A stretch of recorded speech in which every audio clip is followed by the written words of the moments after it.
Free agency continues. The New York Giants have, between their re-signings and additions, have inked 15 different contracts in the last week or so. But they still don't have a quarterback.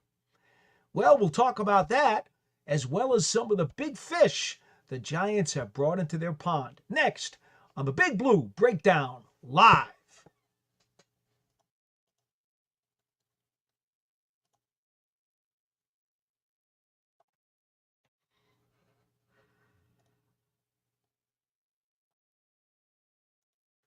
Hi again, everybody, and welcome to the Big Blue Breakdown Live. So glad you could join us once again on our usual time slot, which, of course, comes your way every Wednesday night at 8 p.m.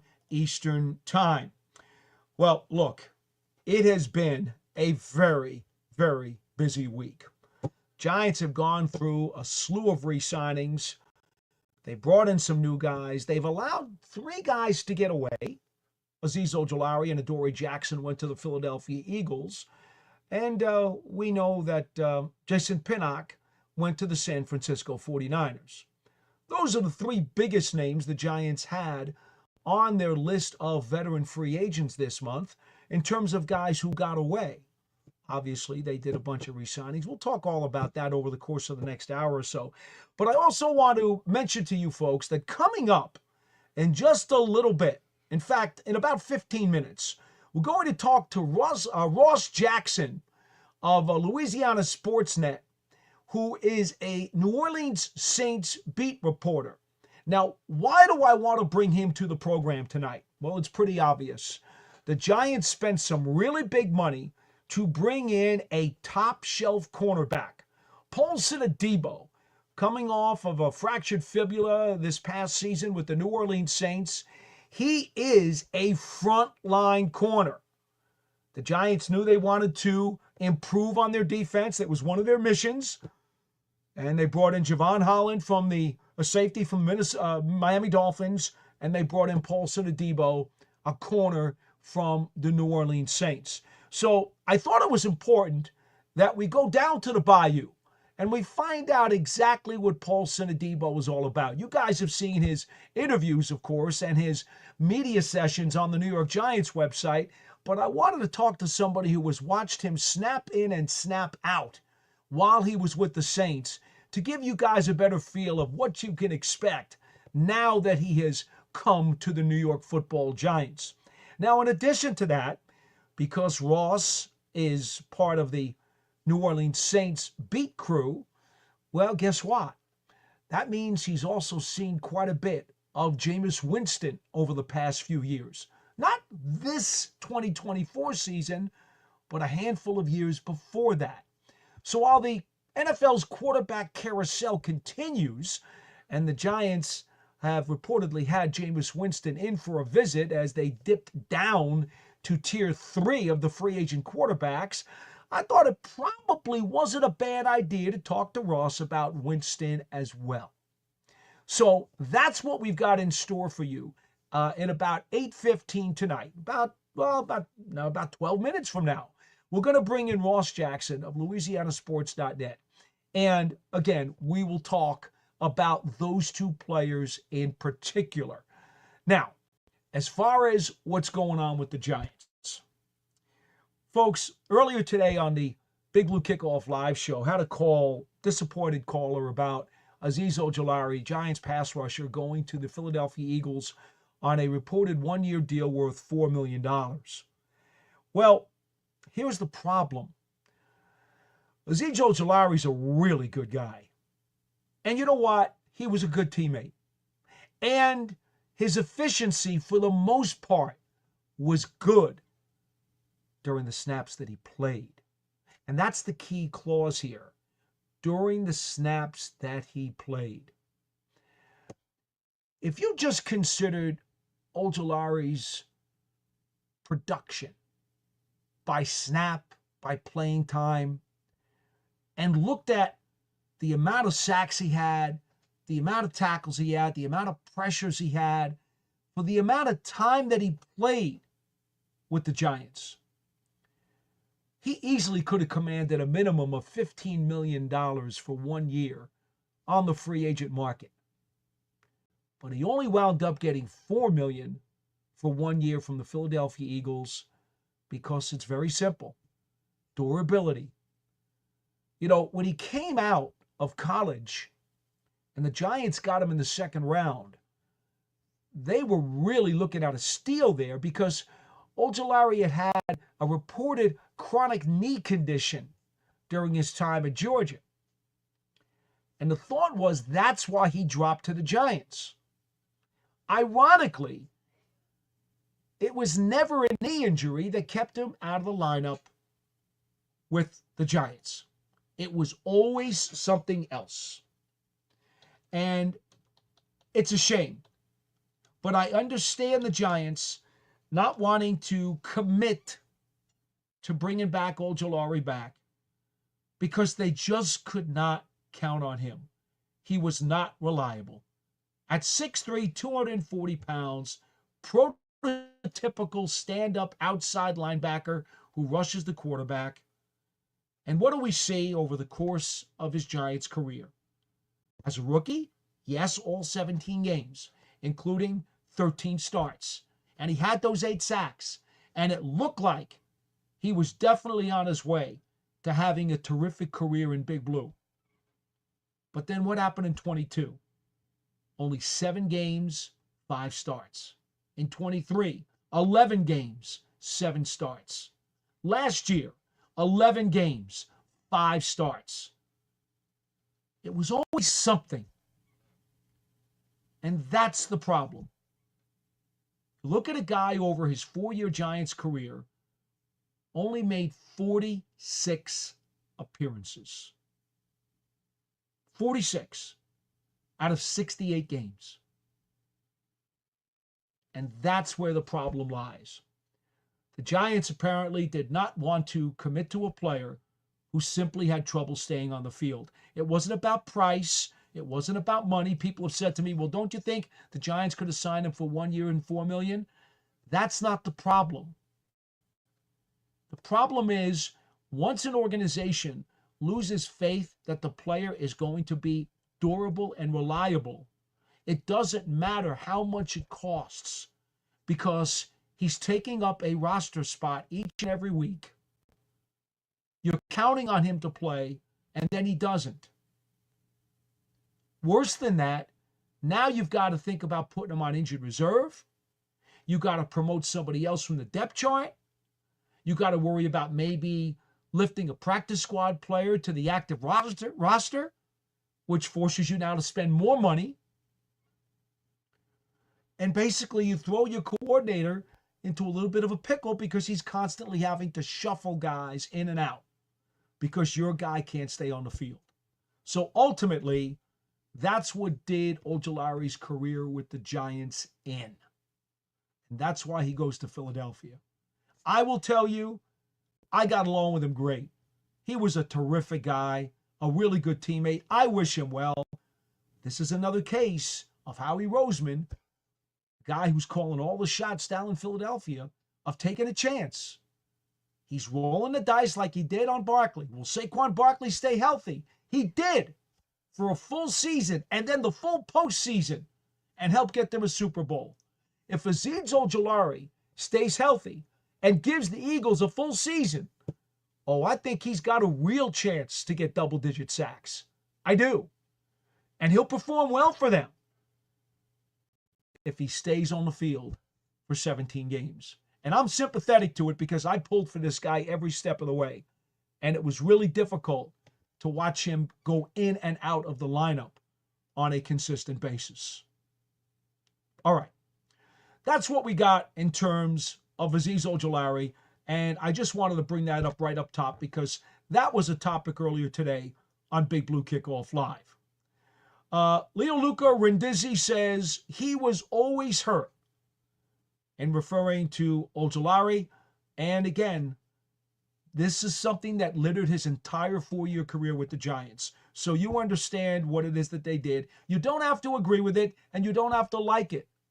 But you can certainly understand why they decided the lack of durability was a no-go for them. Aiden Fink says, good evening, Paul. We need angry Aaron to stop being a narcissist and go to Pittsburgh so we can sign Russ, most hated player in New York sports history. Well, it depends. Are you talking about an opposing player or a player who actually played for the team? That'll be another topic for another show, perhaps, Aiden, if you like. I mean, if you're talking to hockey fans, Rangers fans will tell you Dennis Potvin is the most hated in history. If you're talking to Knicks fans, it's probably going to be Reggie Miller. Again, these are opponents. But this is another topic for another day. As far as Aaron Rodgers is concerned, I personally don't really worry about what he's thinking or what he's saying. Remember, Aaron Rodgers went on vacation. Now he's thinking about things on his own time. He's not even visited the Giants facility. So I hate to tell people who really want him here, but the fact that he hasn't even been on a visit should tell you the level of the interest or the conversations. I think there's been some misleading information that has been out there. Just because you've had contact with a player doesn't necessarily mean there is serious dual interest. It simply means that you've had contact with them and that perhaps you'd like to take it to the next level and maybe schedule a meeting. But that hasn't happened yet, Aiden. So to be frank with you, I'm not thinking too much about Aaron Rodgers these days. Big Blue New York Plate says, evening, I'm back. How come no one is talking about quarterback Chad Powers? Oh, how about the fact that Eli's alter ego is now the subject, apparently, of a comedy series? That's incredible. All right, the Big Moo. Hi, Paul. Good to see you as always. When you get a chance, please let me know what you think of Landon Jackson out of Arkansas. The guy's a beast, and his combine stats were off the charts. I talked to Landon Jackson at the combine. Yes, he is an imposing physical specimen. Doesn't look like he's got an ounce of fat on him. He was a very impressive young man to talk to. Let me just see if I have my notes. Oh, I think I put all my combine notes in another folder because we really haven't been talking about draft stuff for the last several weeks. It's been all free agency. So what I'll try to do, if we get a minute, maybe, just maybe, I'll run off the screen and go back to my combine notes later on. Perhaps. We'll see. But in the meantime, yes, I do think that Landon Jackson is a legitimate prospect who probably has a really nice future in the National Football League. Now, where do you want to take him, though? That's going to be a little bit of an issue. To me, he's a mid-second round pick. That's what I think. And if he is, well, then the Giants pick early in the second round. You're going to lose him if he goes mid-second. He's not going to be there by the time you get to the top of the third. So, yes, I think he's legit. No, I don't think he fits for the Giants because I don't think you want to take him at the top of the second round. Aiden Fink says, think fast, run fast. I'm wearing the shirt right now. Oh, Aiden Fink is quoting Charlie from the Big Blue Kickoff Show. Jameson wins some. Aiden, do yourself a favor. Don't quote that man. It's not healthy. Beach I Bleed Blue says we probably won't get a quarterback until week 3 or 4. I wouldn't worry about that. This is going to settle itself out. It is right now March 19th. Okay? The players don't come back for the offseason program until April 21st. You know what that means? It means they don't have to have a quarterback today. So don't sweat it. Just don't. It's not worth getting stressed out about. This is all going to work out in due time. This is kind of like, you ever hear the chef say, don't look at how the sausage is made. Just worry about it after it's done. When the Giants land the veteran quarterback that they land, be happy or be sad for the guy they got. Don't worry about the process and how they got there. I still think they're going to wind up with Russell Wilson. That is my educated guess and personal opinion. Hey, great news. Our guest is right now in the waiting room, and I'm going to pop him in here. If I can just find the right layout. There's the right layout, and there is Ross Jackson. Hello, Ross. How are you? Hello. Thanks so much for having me, man. I'm doing great. Hey, man, so happy to have you on the program. We see you in the back there with the Locked On Saints logo because you are the Locked On Saints reporter. You also do LouisianaSports.net. You have been around the New Orleans Saints for a while, and you have been in and out with this franchise. And I told the folks at the beginning of our program tonight, because I'm getting tired of talking about the quarterbacks. Okay, Ross, I'm so happy for you that they decided in New Orleans that Derek Carr is the man. Because had they moved him, and by the way, I would have loved to have him in New York. Sure. But had they moved him, you would be dealing with this stupid quarterback carousel like the fans are here. And it has been so overtalked that I have moss growing out of my ears. I'm just so done. I'm so done. I hear you. Hey, next, that's totally fine. We can transition the conversation. We can go to the guy that the quarterbacks are throwing to instead. I wore my LSU shirt today so I can rep for Malik Neighbors a little bit, the guy that the quarterback throws to, so we can always move it around. All right, well, let's start first with the guy that the Giants signed, because they paid some pretty big money to grab Paulson Adebo, a guy who specializes in press man coverage. Mm-hmm. He's physical, he's smart, he's got terrific ball skills. They brought him in here knowing that they had to enhance this defense to get off the field on third down, to stop big plays. And so between Javon Holland, the safety from the Dolphins, and Paulson Adebo, the corner from the Saints, the Giants think they've taken a step in the right direction. From what you've seen of Paulson Adebo, how big a loss is he to New Orleans? How big a get is he for the Giants?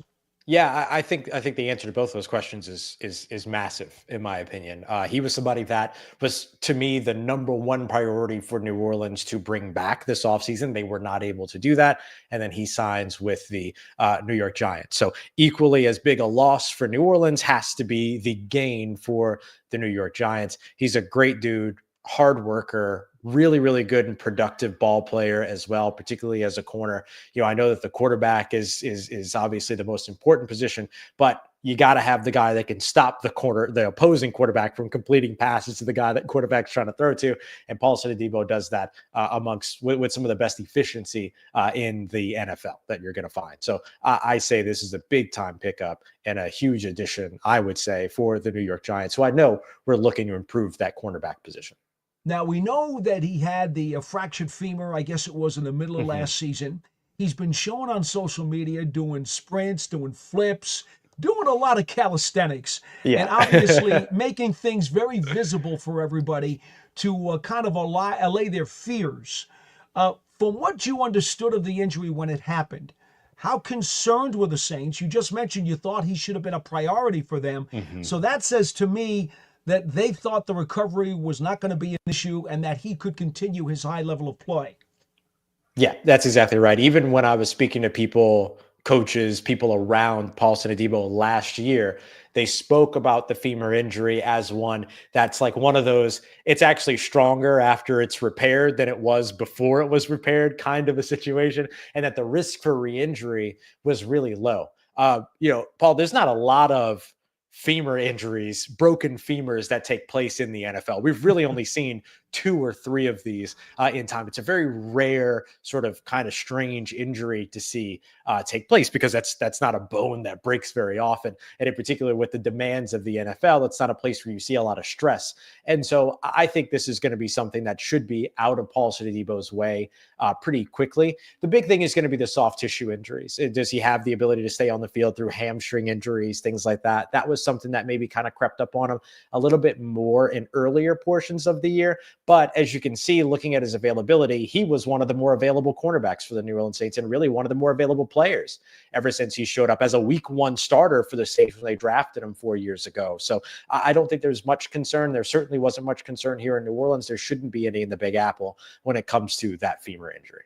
It is clear that he's got good ball skills. And when I looked at his advanced metrics on the stat sheet, specifically, you notice how over the last 2 seasons, his tackling percentage in terms of missed tackles dramatically improved, which obviously is a very big deal because the Giants have had a lot of trouble giving up yak yardage.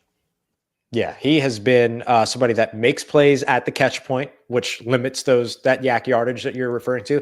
But he's also a really good player at corner to contribute to the run game as well. In the NFL today, more and more teams are wanting to run outside the tackles. You can't have Deion Sanders on your team anymore. You need to have guys that can tackle at the position. And so a guy like Paulson Adebo, who's really physical and that already plays with that brand and style of football anyway, right? Even when he's just covering down the field, he's a physical guy. Covering off the line of scrimmage, he's a physical guy. So him coming in and helping in at run support, he's not a guy that's going to be a liability for you in those situations. He's very comfortable breaking down and making tackles, even tackling in the open field in some situations. Obviously, you want to get multiple hats to the ball, but Paulson Adebo does do a very good job of helping to contribute there and doesn't often miss many opportunities to be able to make a play in the tackling game, just like in the sort of coverage game, if you will.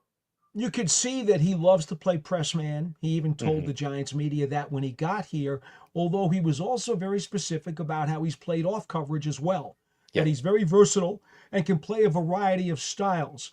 From you getting to watch all of his snaps, what was the percentage breakdown roughly between press man and playing off? And did they travel him very much? Yeah, I'd say roughly probably 60-40, with 60 being the press man side. Like the Saints really, really live in their press man kind of looks. And you know how it goes, like being a press man defense doesn't mean that you're playing press man 90% of the time. It just means you're playing press man slightly more than you play than you don't, right? So it's a little bit different in terms of what that might look like. But so I think that's probably around the split. But all the way back to when I was covering him as a potential draft pick back when he was with Stanford, you saw the scheme versatility. He's a former wide receiver as well. So he understands how wide receivers look to attack zone coverages and how they look to attack releases on man coverage, pattern matching, all these other things. He's really familiar with all that because he did it over on the other side. And one of the reasons why he has such good ball production is because he used to be a receiver. He's got good hands. Right. You know what I mean? So he's one of those DBs that should be able to bring all that down. To your other point, just in terms of a look at what it is that he's able to do in those other areas of the game, I think the big thing that you're looking at from him is he didn't get an opportunity to travel much here in New Orleans. New Orleans is very much like you play one side of the field. And so the good news about that is that if he's going to be your number one corner in New York, right? If he's going to be the number one guy, he's accustomed to taking snaps against number one guys, even though he was often considered the number two corner here in New Orleans behind Marshawn Lattimore, because no matter where that wide receiver moved around, if they went over to Paulson Adebo's side of the field, it didn't matter that he was CB2, quote unquote, and that was wide receiver one, quote unquote. That was his coverage assignment because he was on his side of the field. So I think that him not having to travel gave him all those opportunities, even as the quote unquote number two guy, as being somebody that could get experience going up against number one wide receivers. So if he ends up being asked to travel in New York and is tasked with shutting down or matching up with that number one wide receiver, that shouldn't be too tall a task for him because of the lack of traveling that he did here in New Orleans. We know he is a premier boundary corner, but did he ever wind up moving into the slot at all with New Orleans? Not very often. I mean, sometimes motion forces that, right? To where an outside receiver motions in, and then all of a sudden you're the slot corner, whether you want to be or not. Certainly, there's been matchup things that have forced him into those situations. But the entire time that he's been here in New Orleans, C.J. Gardner-Johnson was an inside corner, Bradley Roby was an inside corner, Alontae Taylor was an inside corner, and so they always had that position, that nickel spot filled while he was the outside guy. So he's always been on the outside during his time in New Orleans. Obviously, with the exception of those exceptions that we just mentioned. But he has been a perimeter boundary corner, or was a perimeter boundary corner, his entire time here at New Orleans. That's been his focus. All right, from what you could tell, and I know it's not always easy because if you're not in the huddle and you're not on the bench and you're not on the Right. field, sometimes it can be tough. But could you tell if he was a well-liked teammate? Could you tell if he was a vocal leader or a leader by example? Was he a guy who maybe would kind of take a rookie under his wing and try to show him some of the ropes? Because I'll be frank with you, I think Tay Banks needs a big brother to kind of help him out right now. Yeah, I would say that he was indeed I can very easily say he was a well-liked player in the locker room. Great with media, great with his teammates, everything. Like, he was a very well-liked player for sure. I wouldn't consider him a rah-rah, big voice, kind of vocal leader, though. He was very much a lead by example, go out there and do it. And then if anybody had questions, he was more than happy to help. So you would be able to see him during practices, for instance, off on the side talking with somebody, during training camp working with some of the younger guys. You certainly saw it in those aspects, but he's not the big vocal guy that's going to stand up and give a speech in front of everybody.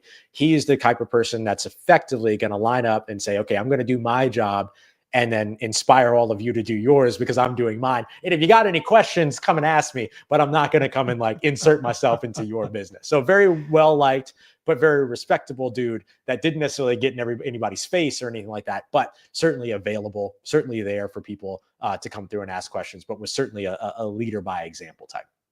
All right, I'm going to have to ask you to speculate on this one, Ross. This may not be very easy to answer, but if you thought that the Saints were going to make him a priority, he winds up landing with the Giants, and it is top-notch money, but according to everything that we're hearing, he's a top-notch player and a guy who certainly is worth those kinds of numbers because top corners get paid in this league. That's the way the finances work. So the Saints must have understood that if they were going to have a chance to keep him, they would have to pony up. Do you think this was a money issue for the Saints, or was it a case where the players simply wanted a change of scenery? I think that I personally think it was a change of scenery. I think that there's a great opportunity for him to end up and go over to New York, be in a big market and be a big name and play up to his standard. I think that there was a little bit of both in this situation. So I think that there's that, but I also think that like there's something different for a team that watches you get injured, that goes through the rehab process with you, that is a part of that process, and then how they tend to, and not just the New Orleans Saints, but any team, how they might tend to look at things a little bit differently than other teams that don't necessarily have the same level of access and can't kind of create their own paralysis by analysis in a way and stuff like that. So having the distance, I think, actually benefited New York because they were able to just see the talent of the player, get the medical checks, and then have no, fill in between all that and just be able to say, okay, great. Like if he's good, bring him here. You know what I mean? Pay for him, bring him here, all those other things. I also think that like the Saints have Alontae Taylor. They have another young quarter that they just invested a second-round selection in Kool-Aid McKinstry, formerly of Alabama, and they have a premier draft pick, and they were in the market for Travarius Ward. I wonder too how much of it was the Saints kind of saying, okay, we have a set price that we're willing to pay for the player, and if they exceed that, then that's just kind of it. Because the Saints have done that before. Remember, they went to litigation with Jimmy Graham back in the day because they had a number that they wanted to pay. You know what I mean? And so before any of the other stuff kind of enters the conversation, it's like, okay, well, here's what's allocated to that position. Here's the highest that we're willing to go. If you can get more on that on the market, then congratulations and good for you. We'll turn around and find another way. So I would see that, we being the Saints in that situation, right? It's me personifying them a little bit, but I would imagine that's a part of what that conversation was. All right, I'm going to ask you to be a scout for just a second then. You've seen this guy play for 4 years. Have you seen a steady level of progression? And do you think that there's still more there to come out of him and that the Giants are going to get the best out of Adebo once he gets here? Getting the best out of him is going to come down to what he's asked to do in that situation. And I apologize, I'm not super familiar with what the scheme is and how it is necessarily. Well, they played a lot of off coverage here, Ross, to be honest with you. So that kind of bothers me. I'm not going to lie. I think they should play more press man. Yeah, so maybe having Paulson allows them to do that, right? Maybe there's a comfort level there that allows them to be able to do that. And as you know, sometimes you ask one corner to do one thing, you ask the other corner on the opposite side of the field to do the other thing. So maybe there's opportunities to be able to maximize that. But I think the biggest thing becomes, can you put him in position to do what it is that he does best? And really what he does extremely well is that he plays that press man coverage very well. He's a very physical guy, all those things. And so you're either going to ask him to be physical at the line of scrimmage, or you're going to leave him to be physical at the end of a play. And if he's going to be physical at the end of a play, then that's where flags come in. And that is something that obviously I'm sure that you've heard a lot about him in the black and gold, drew a lot of penalties and stuff like that. The curiosity has always been, does Paulson Adebo really draw that many flags? Or do the New Orleans Saints really draw that many flags as one of the most penalized teams year in and year out, right? So we're going to find out. And so that part of it might be a part of his tale of success in New York as well, is what do the penalties look like when he's in, red, white, and blue as opposed to in black and gold? How does that change a little bit of that part of it? So I think it's hard for me to say that there's more because he played so well when he was here in New Orleans. But I think the more comes from less. And what I mean by that is that if the penalties do come down, then all of a sudden his efficiency skyrockets even more than it was. This is a guy that finished with a 22% forced incompletion percentage back in 2023. That was, I think, 4th or 6th highest. He was top 6 in the NFL in that metric, who's consistently amongst the top of the league when it comes to pass breakups in games that he's been in and all those other pieces. So if that remains, and the penalties come down, it's actually addition by subtraction by trying to subtract some of the laundry that ends up making him an even better corner.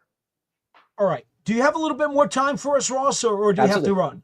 All Absolutely. right. Well, if you've got more time, then I got to do this. I hate to do it, but I got to go to the quarterback situation. And Jameis Winston spent 4 years with the Saints, and you had to watch him for those 4 seasons. So he is in this quarterback soup that the Giants are trying to delve into. Now, it seems to me he's kind of like the tier 3 option, but at least he is on the list.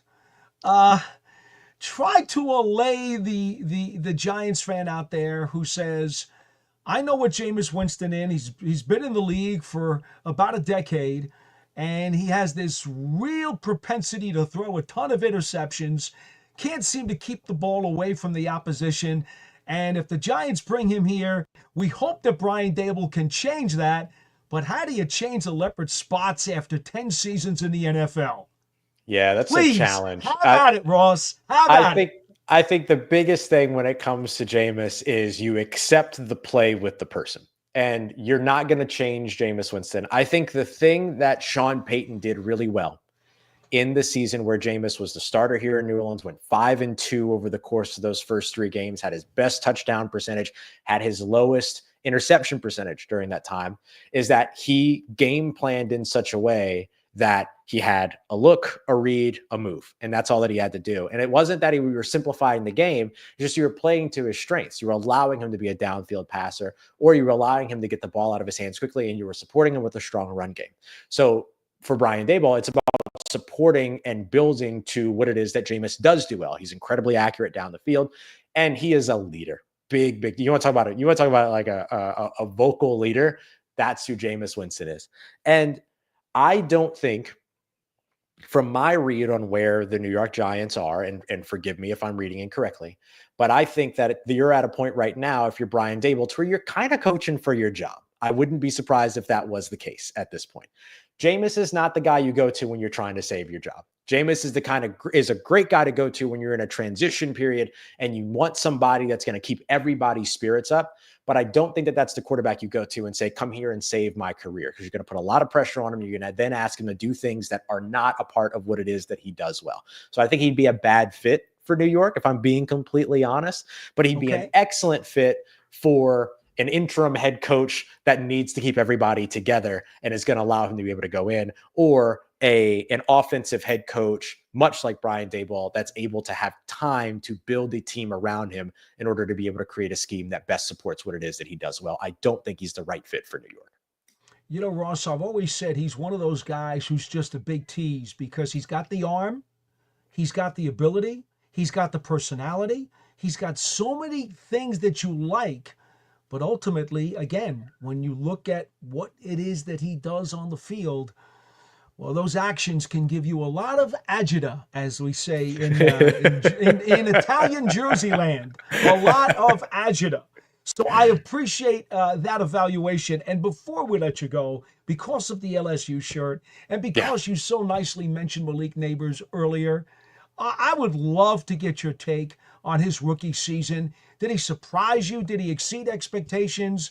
Do you think there's a whole lot more coming in the tank after he just basically shattered a whole bunch of rookie records this past season? Yeah, it's funny because he shatters a bunch of rookie records, and everybody here in Louisiana just kind of went, "Yeah, like that's Malik. Like, yeah, that's what we remember." You know what I mean? It was so funny about how outside of New York, I assume maybe outside of Jersey, but certainly inside here in Louisiana, how almost pedestrian it felt because of how much was already expected of him.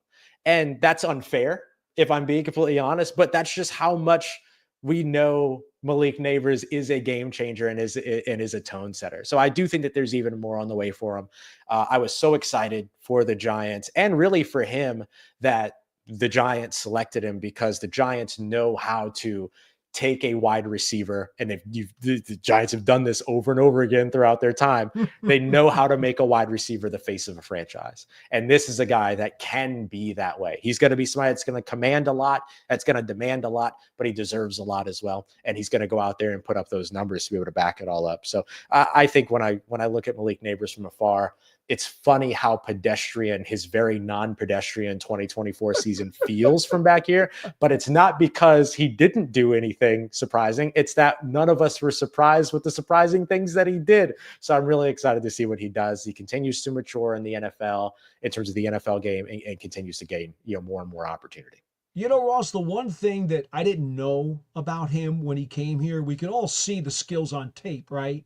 What I did not know is for the kind of beating he took this year and for the kind of bumps and bruises that he had and aches and pains that he had, he was a real gamer. He's He a went out durable there guy. and Yeah. continued to give everything he had, every chance that he could get on the field. Remember, he had gotten concussed for a short Right. time there, and they couldn't let him on the field. But it was like nothing else was going to prevent him from getting out there, strapping it up, and trying to make plays. And you don't know about that stuff till you see a guy in your own locker room. Exactly right. Yeah, this is what he lives for. I mean, he's a Lafayette guy, he's a Louisiana guy, born and raised, everything. And one thing that I know about every one of these players that comes from the great state of Louisiana is that, like, when they are on that trajectory of playing in high school, playing in college, getting into the NFL, this is their life. This is what it is that they do. And so Malik Neighbors is going to be one of those guys that's going to be hard to keep him off the field, regardless of any ailment. He's not somebody that's going to be, on a hamstring injury 3 weeks before he gets traded or anything like that. And then all of a sudden is all good once the change of scenery ends up landing. He's not that guy. Like, if he is ready and available to be out there, he will be out there. And he proved that at LSU as well. I mean, that was certainly what we saw from him here. Awesome stuff from Ross Jackson. Ross, why don't you tell the folks where they can follow your work? Because LSU always has guys who are going into the NFL, and I know the Giants fans love to scout those players. So where can people get a hold of your stuff? Yeah, absolutely. If you want to know any more about the New Orleans Saints, you can always check out Locked On Saints for sure. There you go. Every single day. You can find that wherever you get podcasts and on YouTube. And then come and check out the website, louisianasports.net. I'm the Saints beat writer there, but we also cover a lot of LSU. Hunt Palmer and Matt Moscona, two of the best names and biggest names in LSU coverage. So over at louisianasports.net, everything about potential future New York Giants we're covering over in the Bayou. So make sure you come through for that as well. Great stuff. And by the way, Ross, just in case, and we're going to say this real quietly. I got nobody looking over my shoulder. Okay, we're going to say this real quietly. Yeah. Just in case this quarterback carousel doesn't land somebody with the Giants, see what you can do about getting Derek Carr up here, because I'd love to have him. You just make the call June 2. That's all you got to do is wait until June 2nd. And then anything can happen after that. So I got you. Ross, great pleasure talking to you tonight. Thank you so much for everything. Be well. Enjoy the season. Back at you, buddy. Take care. Stay safe. And I look forward to talking to you again soon. Thanks for having me. You got it, my man. Take care now. Ross Jackson joining us on the program today. And man, oh man, he was terrific. And I hope you guys had an absolutely wonderful time listening to Ross. He he covers the New Orleans Saints for LouisianaSport.net. And we have had a marvelous time. Oh, what did I just do? I accidentally took my picture off there. That's not cool. I told you, folks, I'm not the best techie in the world. In any case, we really, really appreciate his time. Again, Ross Jackson, and you can find him on the internet at Ross Jackson, NOLA. And he is one of the best in the business down there. Between him and his co-workers, covering LSU, covering the New Orleans Saints, gave us some great information. And folks, again, I always like to bring you guys, the voices who saw these people and these players. We can read about all we want to read, and that's great. We can watch some of the video too, but when you get guys who are in the locker room every day and go to the games every week, they know a little bit more about these players than we do. And so it's really great to be able to hear all that stuff about Paulson Adebo, the prize of the Giants free agent class this season. And again, so happy to hear all that good stuff, because it really sounds like the Giants are going to be real, real happy. Hey, how about Big Blue New York? Oh my goodness, what in the world did he just do?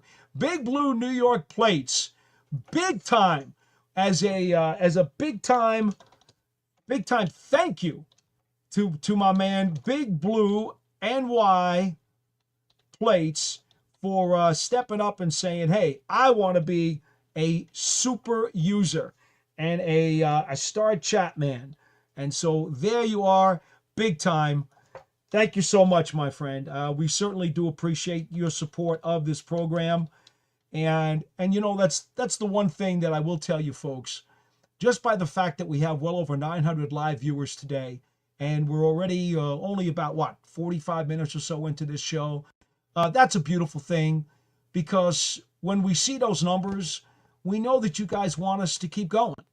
And again, as I've told you before, we didn't know how many weeks we would keep going during the off season with the show, but you guys seem to really like it. And so let's see if we can keep getting that number going. We had over 2,000 live viewers toward the end of last week's show, and that was not even on our regular day. How about that? That was not even on our regular day. So anyway, all right, let's see if we can go back to some of the chats. And again, folks, do not be afraid to come on an audio call or a video call. There is my man, the Big Moo. We talked about Landon Jackson. I got to go back and find my place. Harlem X says, I think I might call tonight after Ross. I'll try not to rant too much. That's no problem, Harlem X. I told you, I love talking to people. I wish more people would try the audio or the video calls. Big Moo says, good show earlier today. Loved it. He's talking about the Big Blue Kickoff Live show that we do on Giants.com. And, that's certainly one of the avenues that you can reach out to me. This is a little bit of a different avenue here on the New York Giants on SI YouTube page and media network site. Okay, Harlebeck says, he's a little worried because he gets kind of direct. I don't mind. Look, I've been covering the New York Giants for 42 consecutive seasons. Okay? If I can't answer something because I don't know, I will tell you that I don't know. I'm not going to bluff you. And I will be honest and give you the best possible answer that I can. And if I don't know, I don't know. I'll tell you. And I'll try to find out if I can. He says he's going to miss Azeez Ojulari. I get it. I get it. I'm going to miss him too. He was always smiling. Great guy in the locker room. Big Moose says, I really love Azeez. He'll stay healthy, be very productive in Philly, and then get the big payday, guaranteed. Well, he might, Big Moo. He might. Look, I want to say something about that again. If you're joining us a little bit late, folks, Azeez Ojulari, Giants pass rusher and outside linebacker, agreed reportedly to a one-year deal, $4 million yesterday, I believe it was yesterday, with the Philadelphia Eagles. And the truth is, the lack of durability. The Giants decided he was just not reliable enough to stay on the field. It wasn't about him as a person. It wasn't about him as a teammate. It wasn't about the money. It wasn't about lack of production. It was about lack of durability. He wasn't reliable enough. And that's why they allowed him to sign elsewhere. It's really very simple. You know, that's just what it is. Smart, tough, dependable. Those are the three words that head coach Brian Daboll has lived by since the day he walked on to campus. Okay? Well, dependable is just another word for reliable and durable. And that's where Azeez Ojulari left an empty box. And I feel bad. Believe me, I feel terrible about it. I would love to have seen him. I remember last year he had the turf toe and missed the final month of the season. And I kept hoping that maybe, just maybe, he might be able to make it back. And he was trying. He was doing all the treatments and doing all the work that he had to do, hoping that he could make it back and get on the field before the season ended. And it wasn't to be. It's that lack of durability that ultimately made him an ex-New York Giant. That's just the way it is. Okay, Ask 7 says, the issue is that Shane did not move him for a pick at the trade deadline. Shane was reportedly offered a 5th-round pick. Giants knew they could not count on him before this final injury. Better to get a 5th-round pick than nothing. A 5th-round pick last year got them Tyrone Tracy, the running back. Well, Ask 7, I'm going to once again tell you, I don't know that that report was true. I'm being totally honest. I never had any evidence come my way that indicated that somebody had a deal on the table for Ojulari. I never had any evidence that that was factual. Remember, everything you read needs to be taken with a grain of salt. Sometimes stuff is floated out there because of someone's agenda. Other times stuff is floated out there because somebody thought they heard something. Not everything is exactly the way it seems. So I'm telling you, I do not know factually if someone had actually had a concrete offer on the table for Ojulari. Here's what I will tell you, though, Ask 7, because this is a fact that I do know. Giants general manager Joe Shane absolutely loves draft choices. This is a guy who will hoard as many draft picks as he can get each and every season that he's sitting in a general manager's chair. He values them even more than some other general managers that I've known over the course of my career and other front office people who I've known. He worships having draft picks. It's a big, big, big deal to him. He loves having draft picks in bunches. Quantity of draft picks is very, very important to him. So my suspicion is, if he truly was offered draft capital, my suspicion is he likely would have thought long and hard about taking that draft capital, because that's the kind of guy he is. He is ecstatic that they got a 3rd-round compensatory pick, number 99 overall in this draft, as the result of last year's free agency. Of course, the net difference was Xavier McKinney going to Green Bay. So the Giants now have 4 draft choices in the top 100 and 5 in the top 105. This general manager is thrilled by those numbers. Again, knowing how much he values draft choices, I would be inclined to say that if he had a legitimate, solid offer on the table that was going to get him more picks, more than likely he would have grabbed it. That is simply an educated guess based on the characteristics of the general manager. I'm not telling you it was true. I'm not telling you it's false, because I don't know. I do know the general manager's tendencies, and I do know what his values are. Aiden Fink goes back and says, player that played for a New York team. Oh, so he wants to go back to that most unfavored player, whatever it is, that played for a New York professional team. Oh, boy. I don't know. I'd have to think about that, Aiden. I know for a time Mets fans could not stand John Franco. I don't understand why. I thought he was a heck of a closer, but they beat up on him. For a while, there were Knicks fans that beat up on Patrick Ewing, which also made absolutely no sense whatsoever. He was the ultimate warrior on the NBA floor. Never understood that. But yes, there certainly have been some players in this city who wore the hometown uniforms that didn't necessarily draw the fans' favor, so to speak. But, Aiden, that's another show for another time. We're not going there right now. Big Blue New York Plates. Paul, I like the pieces of the puzzle to date through free agency. Do you concur? Absolutely, I do. I think the Giants have certainly helped their defense, especially with the two guys in the secondary. Get off the field on third down. Stop giving up big plays and yards after the catch. That's a big help. I think Golson, the defensive lineman from the Dallas Cowboys, is a good get who has some real upside to him. I like that. He also gives them the versatility of potentially being able to play four down linemen instead of having Thibodeau and Burns have their hands in the dirt, which I don't like that formation. So I think the Golson signing is extremely significant.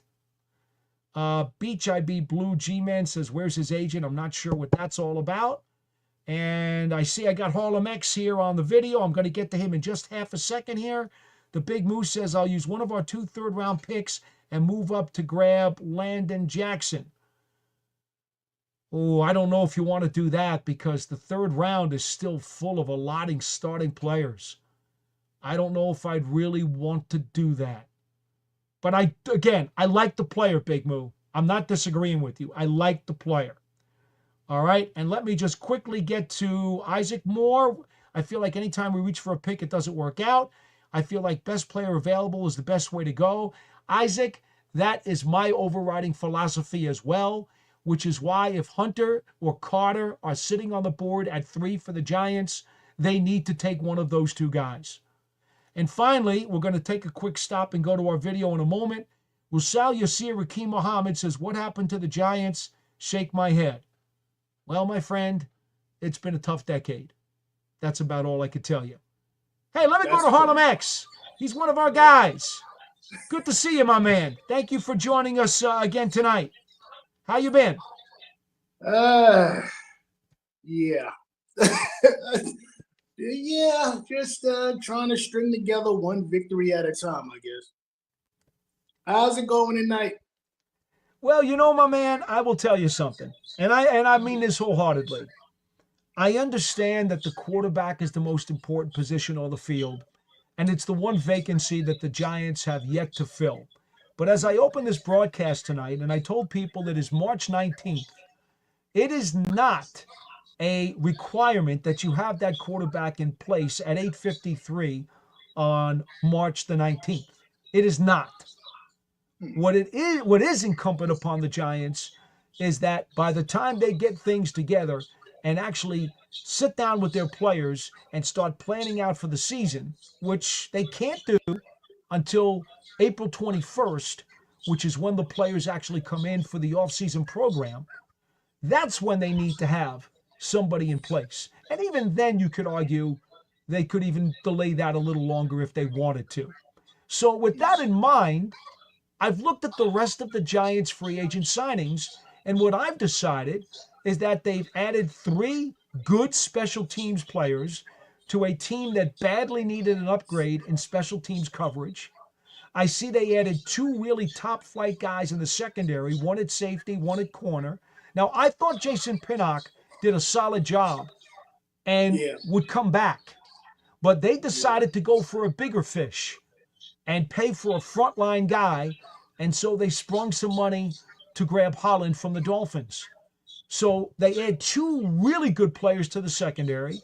They add the lineman, Golson, as I talked about, from division rival Dallas, and they added those special teams guys.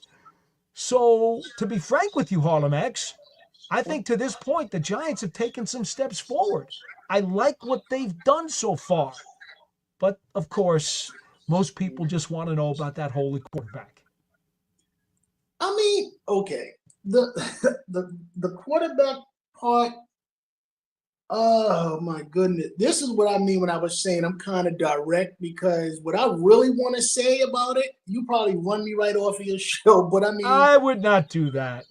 no, it's Just not. as long as you're fair and acknowledge the fact that they took a very big swing and tried to get an all-star in Matthew Stafford, and he decided to take the raise and the extension from the Rams, so they pulled him off the market. The one thing that I See, will disagree with, Harlem X, is that when people say they didn't try, they did try, no, and the no, no, guy no, no, got no, pulled no. off the market. Matthew Stafford adds to the whole. Okay, first off, if I hear one more person bring up Aaron Rodgers and link him to the, I mean, seriously, why would you? Do people not realize that adding Aaron Rodgers to this team, Brian Daboll and Joe Shane might as well just hand in their resignation papers like now, like seriously, because you're not really. Do you realize what you're? Okay, this is what I mean by the connection of Matthew Stafford.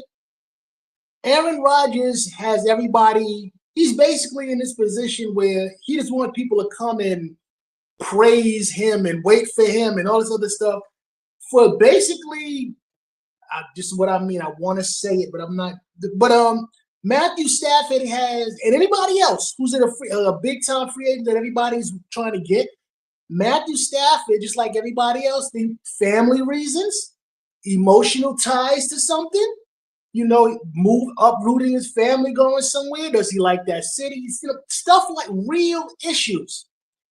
Aaron Rodgers, oh my goodness. And I'm just going to say it. Aaron Rodgers wants to do drugs, man. I mean, come on. That's basically what his whole thing is. All right. Come Hold on, on, Max. man. Hold on. No, hold up. I'm going to explain. I'm going to explain. Yeah, all right, just try not to make an accusation that cannot be proven. Please don't do that. Have you looked up what this ayahuasca stuff is? I looked it up. The first word that jumped out, drug. So I mean, everybody makes fun of it. Oh, ha ha ha, ayahuasca, ha ha ha, darkness retreat, psychedelic, this, that, and the other. He's prioritizing this the whole season last year. Everybody making fun of it. This is not funny. This is not funny. I mean, like, this is basically what he's putting the most weight on. This is what he's doing whenever he's doing it on his own time. But other players has got putting more weight on. This is a family decision. It may be a financial decision. It's an emotional decision. You hear none of that from Aaron Rodgers, except everybody keeps floating the darkness retreat. That's what Cam Hayward was talking about. This is the whole thing with this dude. So you want to put that element on a team that supposedly prides itself on character and this, that, and the other, not having off the field issues. Aaron Rodgers is a walking off the field issue. Like, seriously, you want to put this on our team where we already have a star wide receiver who was livid for a good part of that season for not either getting the ball or the quarterback. My goodness, can you imagine if Aaron Rodgers is on this team and he gets into a whatever kind of, didn't he have like a little issue with the main receiver with the Jets too? Okay. Yeah, well, Garrett Wilson didn't seem very happy at the end of the season this past year. And there are some concerns long term if he's going to want to stay. But obviously, Aaron Rodgers isn't there anymore, and maybe Wilson will feel better about being a New York Jet. But back to the Giants issue. Harlem X, I would say this to you. Anybody. This is what I mean. I didn't want to bring it up because I knew you'd run me right off the show if I said it. This is what I meant. I'm kind of glad that you did bring it up, to be honest, in a way, because I think a lot of folks have overplayed the fact that Aaron Rodgers is a tier 1 quarterback based on pure ability on the field. Okay? The Giants need a veteran quarterback. Well, but I want you to hear me out here, because I think it may erase some of your fears. What I'm going to try to prove to you is that this Aaron Rodgers to the Giants connection has been way overblown by the media. It is not nearly as hot or as strong as some people want you to believe, so that they can get their clicks and get their articles read and get the ratings up on their television program. See, during free agency, and that's what I'm going to try to prove to you now. During free agency, you get a lot of people who whisper in the dark and try to create headlines and try to create attention. Sometimes it's a free agent himself. Sometimes it's a team. Sometimes it's an agent. And you have to understand that the origin of the whisper, the origin of the headline, usually comes with a one-sided agenda from the person who gave the whisper out, because they had a reason for that whisper to go out into the atmosphere, because they were hoping for a specific type of reaction. Okay? That's the way this works in free agency. That's the way the back door of the NFL operates. And so what I'm telling you is this, and this much I believe has been reported, so I'm not talking out of turn. Aaron Rodgers has not visited the Giants. He has not had, to my knowledge or anybody else's knowledge, he's not been to the offices to meet with the staff, to meet with the organization, to meet with the coaches and the GMs. And usually, when a team is very much interested in a player, they will have a face-to-face meeting much before they get down to the negotiations with the agent about finding out if they can have a business relationship. So I think what has happened here, because the Giants were interested in a veteran quarterback, and because Aaron Rodgers is on tier 1 in terms of ability of available quarterbacks, due diligence says the Giants needed to check on Stafford because he was on the trade block. They needed to check on Russell Wilson because he's on tier 1. They needed to check on Aaron Rodgers because he was on tier 1. This is what you do. And so conveniently, as the Giants are doing their due diligence because they're responsible to check on these guys, you will then have some people who are going to create a whisper and make a whisper more like a yell and embellish on it and make it a heck of a lot more serious than it really is. Now, is it possible that Aaron Rodgers could still land with the Giants? Sure. They need a veteran quarterback. He is a tier 1 guy. They do have a responsibility at some point in time. If they don't get one soon, they've got a responsibility to call him up, bring him in for an interview, sit down with him, and find out if there's any reason to pursue things in that direction. But they're not there. So I don't want you to get all stressed out. But he's already given everybody that answer if it's worth it, if it's worth the effort, or if it's worth. He's already given everybody the answer. Not really. He hasn't really, because to this point, we don't know for sure if he's going to retire. And to this point, he hasn't told any of these teams that he's willing to come in and sit down for a face-to-face interview. So that road, I guess what I'm saying is, if you want to talk about that road, the car is not even out of the driveway. So why stress over it? I'm going to do what you said and basically wait. Like you basically suggest just cooling everybody's jets and waiting until next month or whenever everybody's supposed to. I'm going to wait on this.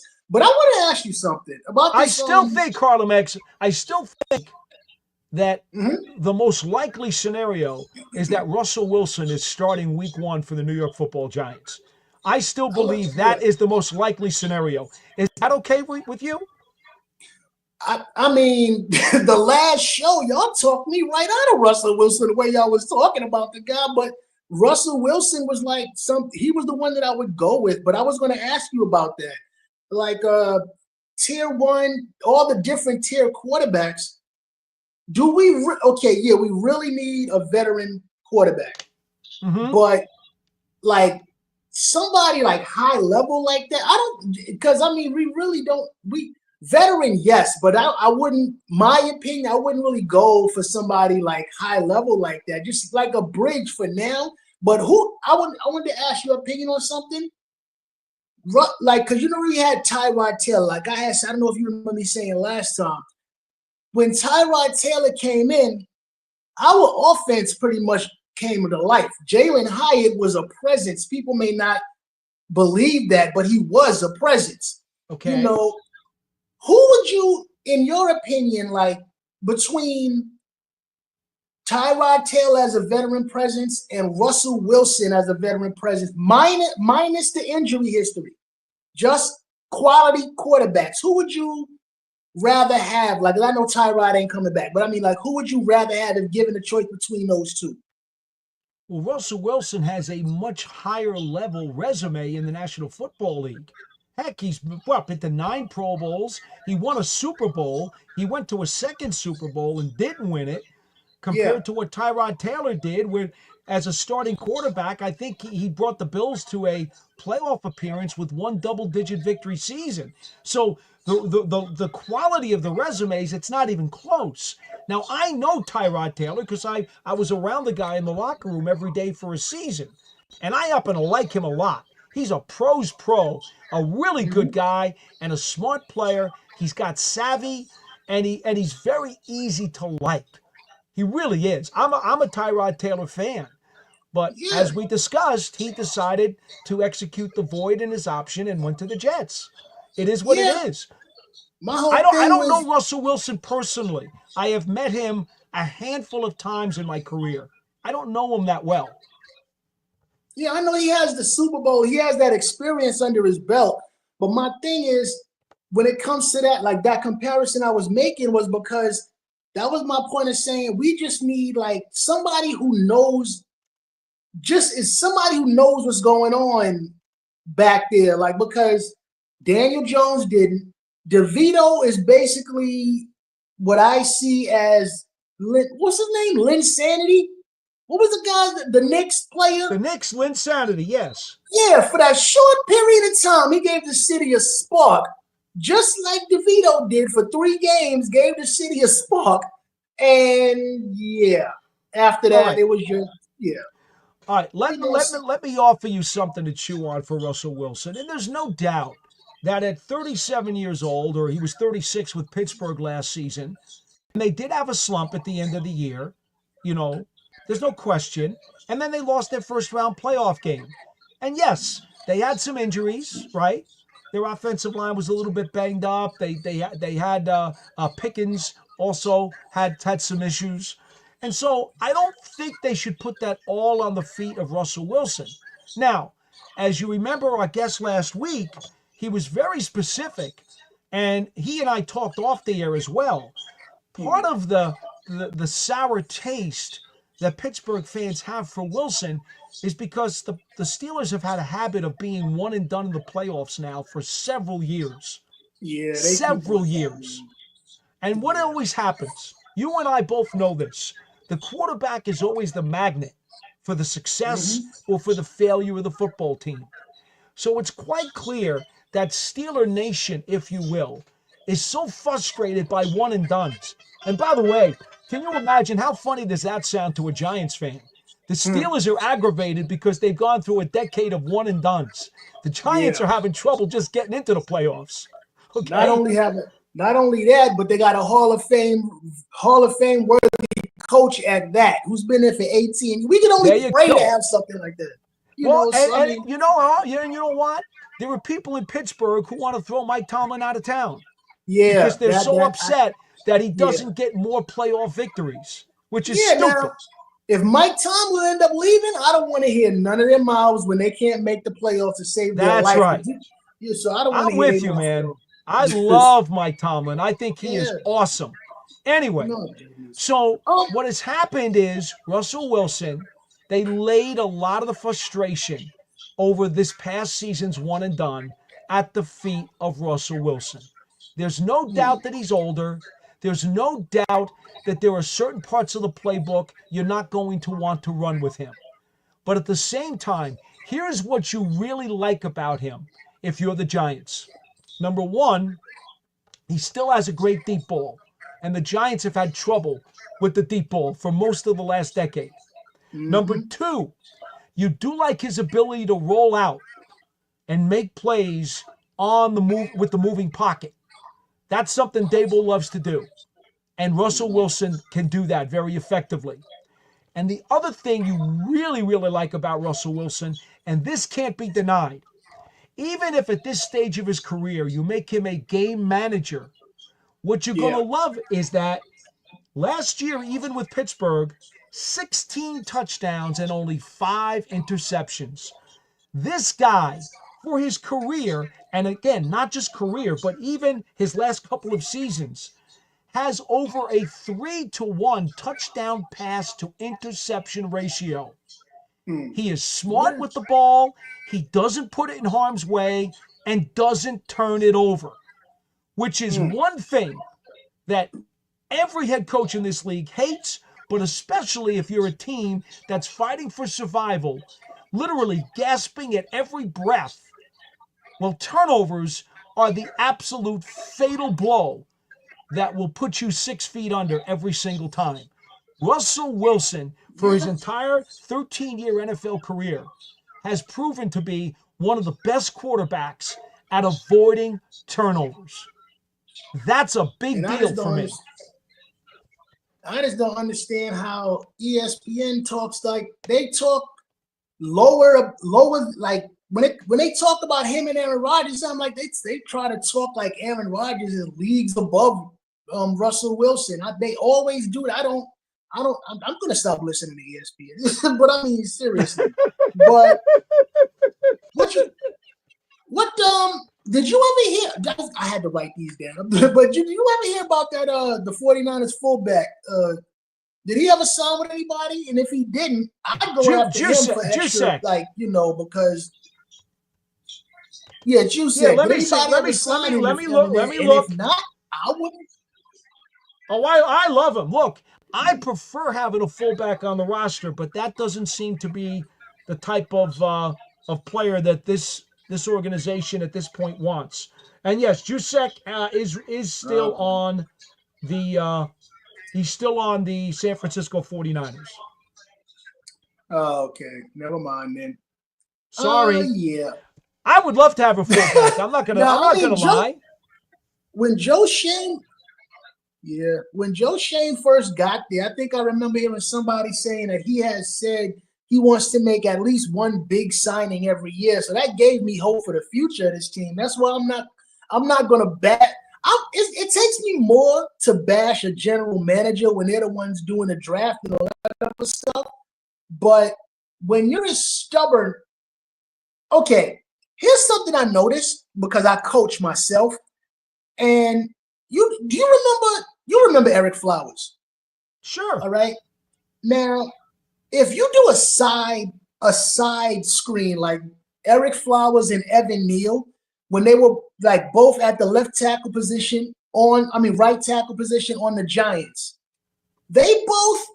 you would swear they were mirror images of each other. They step back the same exact way. That leg, that trailing leg is way back and awkward. Their hands are in the same exact position. They got the same cadence on their moves, and they always got beat. Now, Eric Flowers moved to guard. Everything about his changed. His form, everything about it has changed. And I had to go back and look at Eric Flowers' tapes and compare him to Evan Neal. It's like they trained him the same exact way. So he's making the same exact mistakes that Eric Flowers got. And Eric Flowers got buried because of that.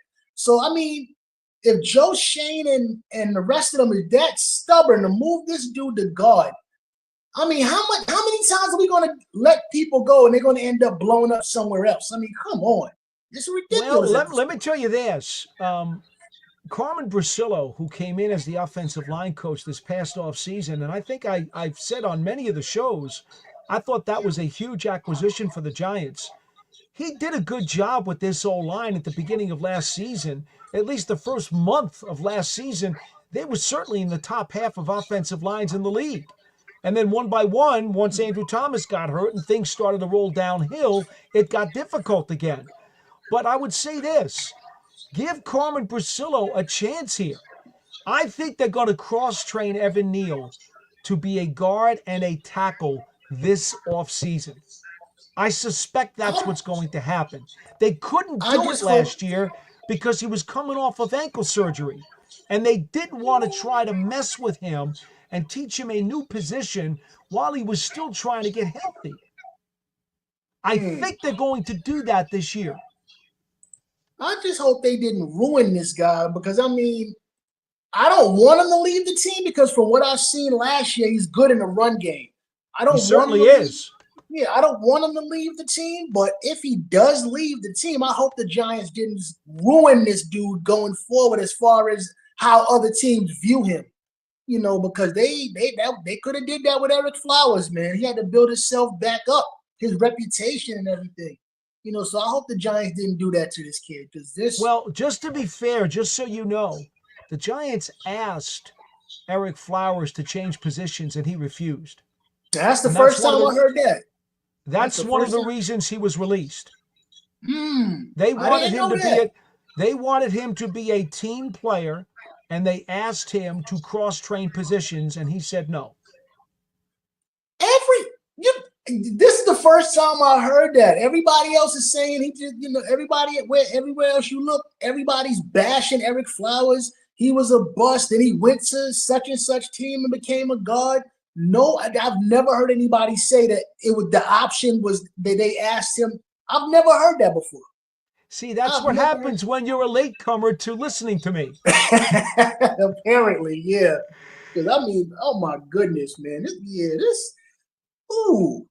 Honestly, you're probably gonna think I'm nuts by saying this. It's about the quarterback position, and I know if people in the chat hear this, they're gonna be like, "What is this guy? Is he sleep deprived?"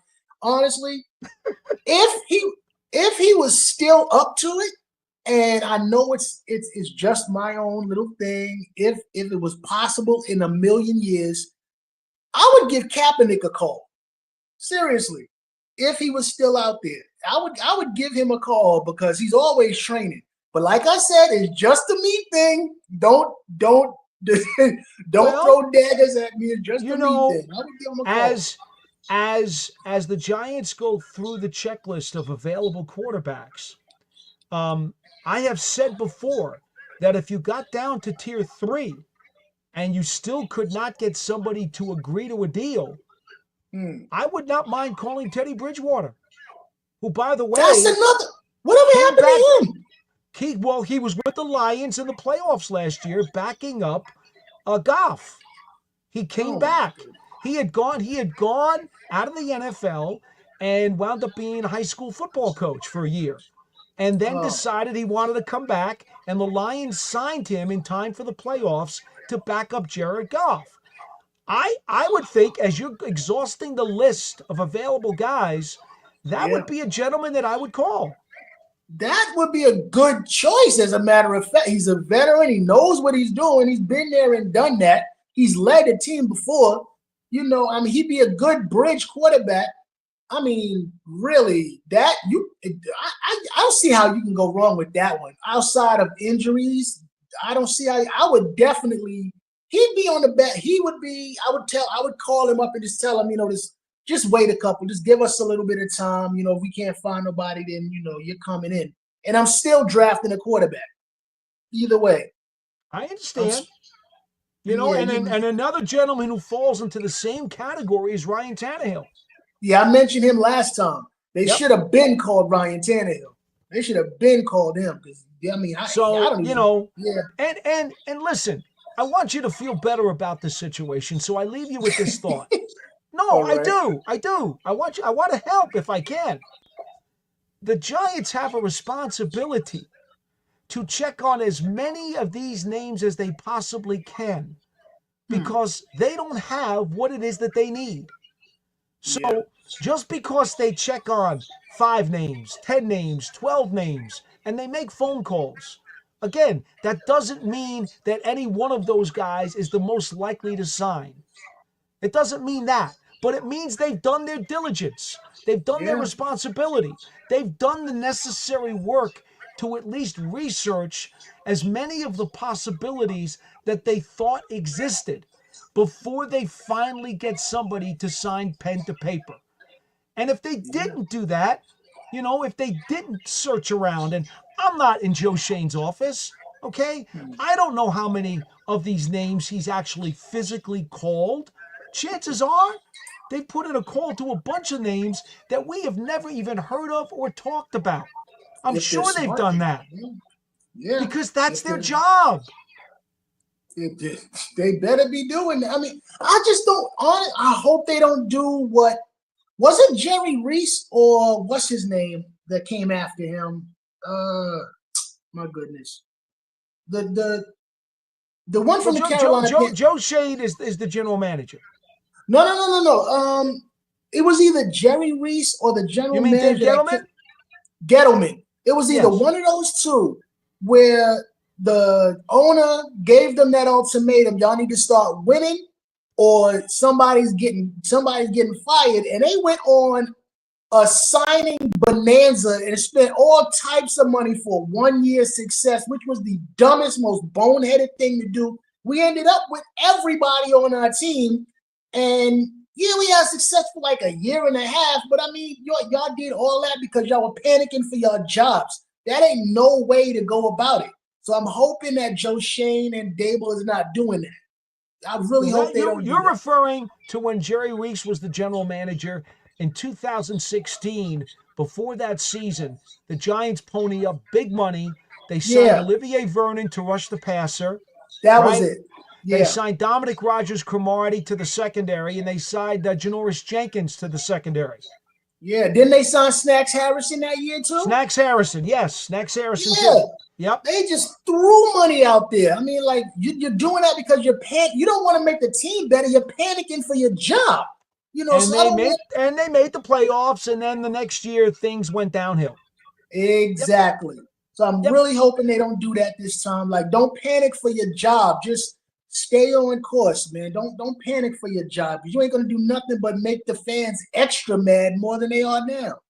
Yeah, they spent really, really big to help that defense out. No question about it that year. Yep. Oh my! All right, Harlem X, I appreciate you. Is that cool? Did I make you feel a little bit better? Yeah. I mean, you're like the only one that speaks with any type of logic. That's why I came to your show. But I mean, well, you're a good man. I appreciate that. Tell your friends too, because we like people who are willing to listen to logic. Absolutely. I really appreciate you. So you be well, my man. Thank you. All right. Take care. You too. All right. There we go. Appreciate having Harlem X on the program as always. He's one of our regulars here. In fact, he found the program about a month or so ago. He has called in many times, and I appreciate the fact that once he got a hang of the video calls, he's made a habit of it. Aiden Fink says, as I get back now to our chats, says, Russell Wilson, fun fact, Russell Wilson is 4-0 as a starter at MetLife Stadium, including Super Bowl 48, with 9 touchdown passes and 1 interception. Aiden, I had not looked that up, so I appreciate the fact that you did. Thank you. And the touchdown pass to interception ratio is a very key component that I already quoted to Harlem X. That's one of the things that Russell Wilson will do for you. He will keep the turnovers significantly low, which can give you a better opportunity to stay competitive in most ball games. That is important.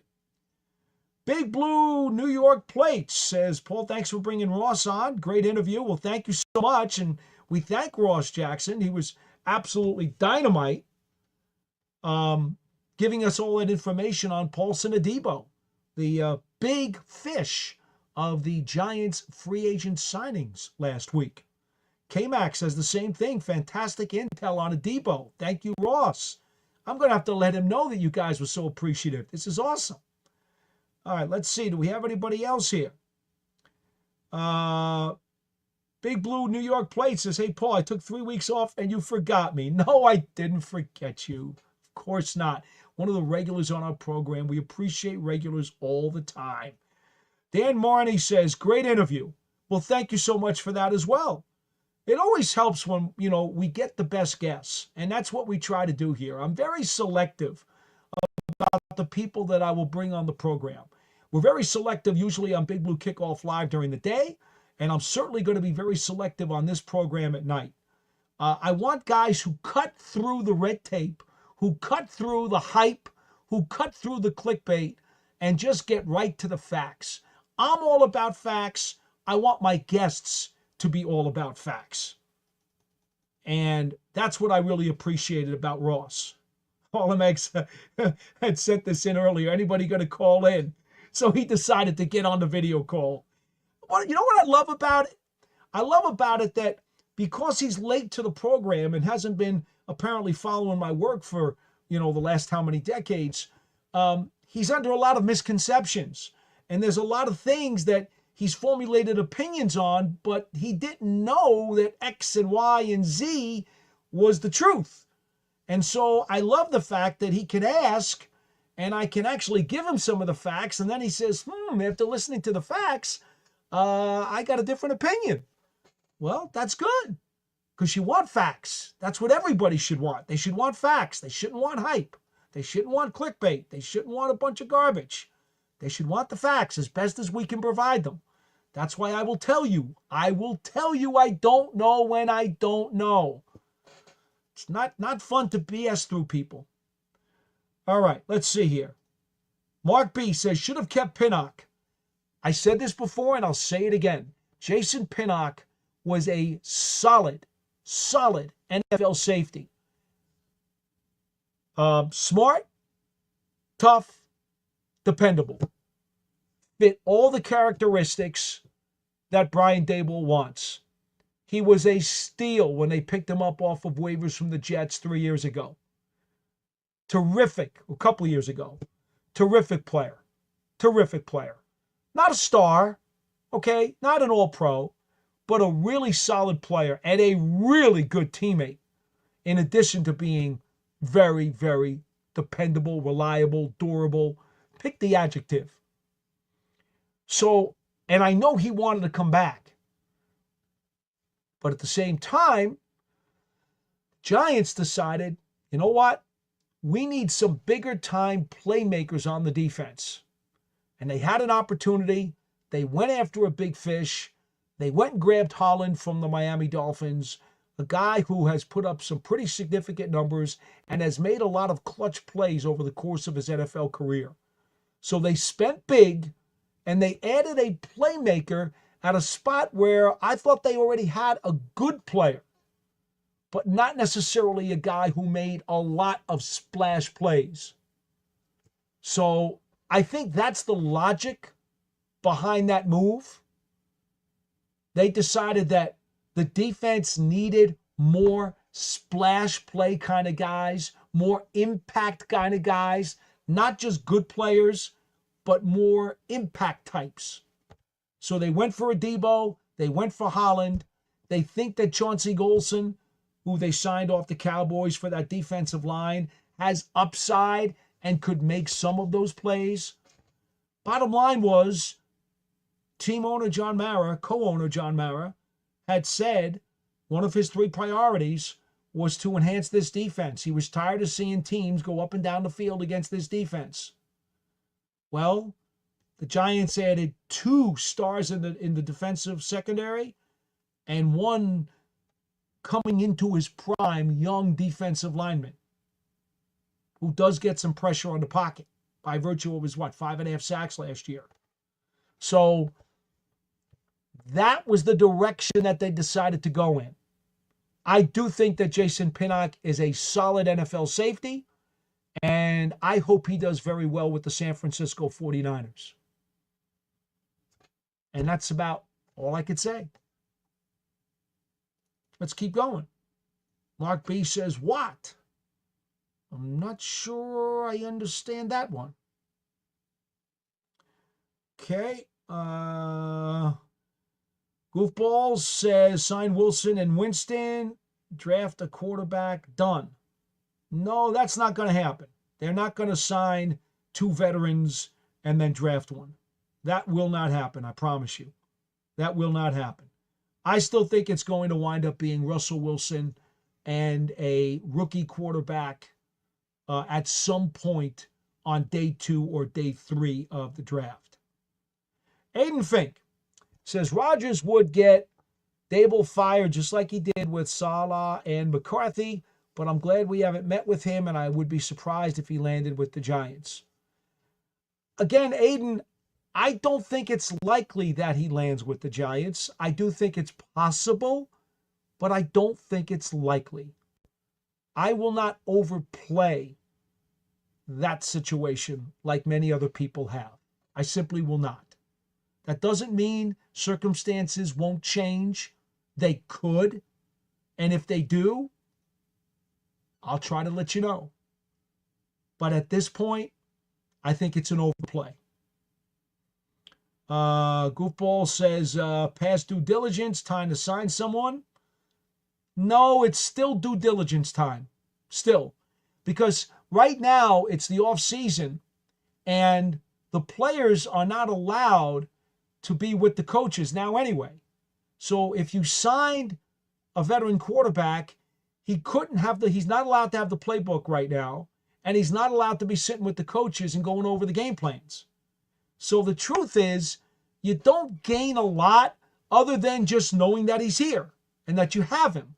But in reality, you don't gain a ton by having him signed on March 19th.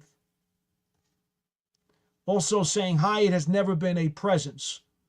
Well, there's no question. He has been extremely quiet in his first few years with the Giants. It's time, okay? It's time for Jalen Hyatt to break out. They could have used him last year. They desperately need him to break out in 2025, okay? For whatever reason, and I don't know why it hasn't happened, because he's a great kid. He's got a wonderful work ethic. He has tools. He works his butt off. I can't even begin to tell you how much I've seen him work, even during the offseason, on his own craft. And he listens.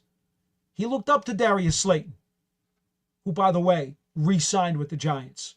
And I think that's a really good move in that he is a big brother in the wide receiver room to guys like Hyatt and guys like Malik Neighbors and Wan'Dale Robinson. I can only say it is time for Jalen Hyatt to bust out. It's year 3. It needs to happen. Sean Jackson says, good evening, Paul and Harlem X. I think Aaron Rodgers might retire after stringing along the Steelers and our Giants. I don't think Rodgers wants the Giants as his first choice. I don't think he does either, Sean. No, I don't. I don't think he does. And, he's on his own time clock, and everybody understands that. But again, at the moment, the Giants don't have a deadline that they have to have somebody in the building tomorrow. So as long as options are open and the clock hasn't hit 12 midnight, figuratively, there's really no sense of urgency to have any of these things done. Would it be nice? Would fans feel more comfortable? Yes. Would announcers feel more comfortable? Yes. Would the people in the building feel more comfortable if a guy was signed? Yes. I think those things are all very fair. But once again, realistically, in order to have a deal, you can want the player. A team can desperately want the player to the point where they're sitting there and they're sweating bullets. We want this player so bad we could taste it. But if the agent for the player or the player himself have decided that they're not ready to put pen to paper, there's nothing you can do about it. It takes two factions to make a deal. The one side that wants the deal, and the other side to complete the union.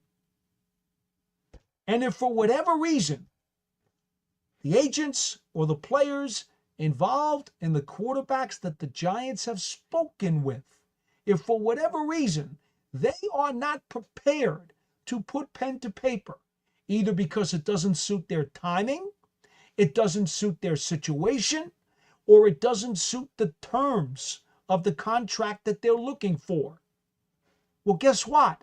You can't make them sign it. That's why I'm not as frustrated or as impatient with many people, how many people are, with the Giants front office. I'm not impatient with them over this. It's not their doing.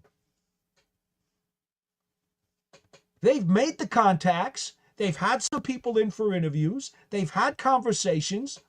They have tried to go through the process. And to this point, none of the people who they have dealt with or had into the building for interviews have said, give me a pen, I will sign the contract.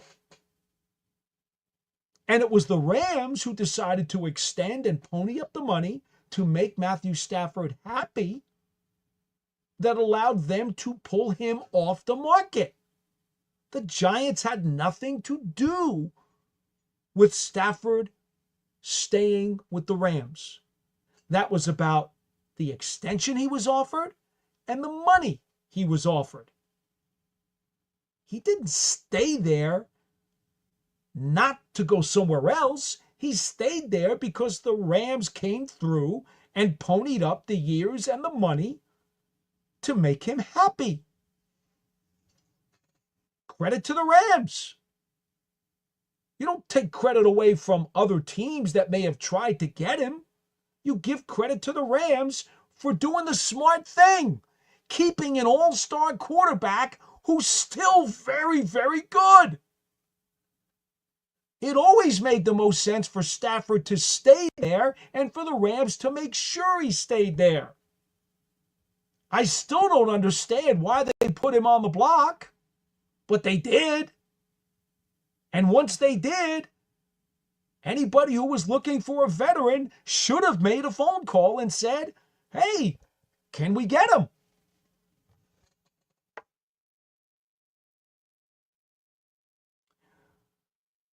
George Lewis says he re-signed with the 49ers for 2 years. I think that's probably about Kyle Juszczyk.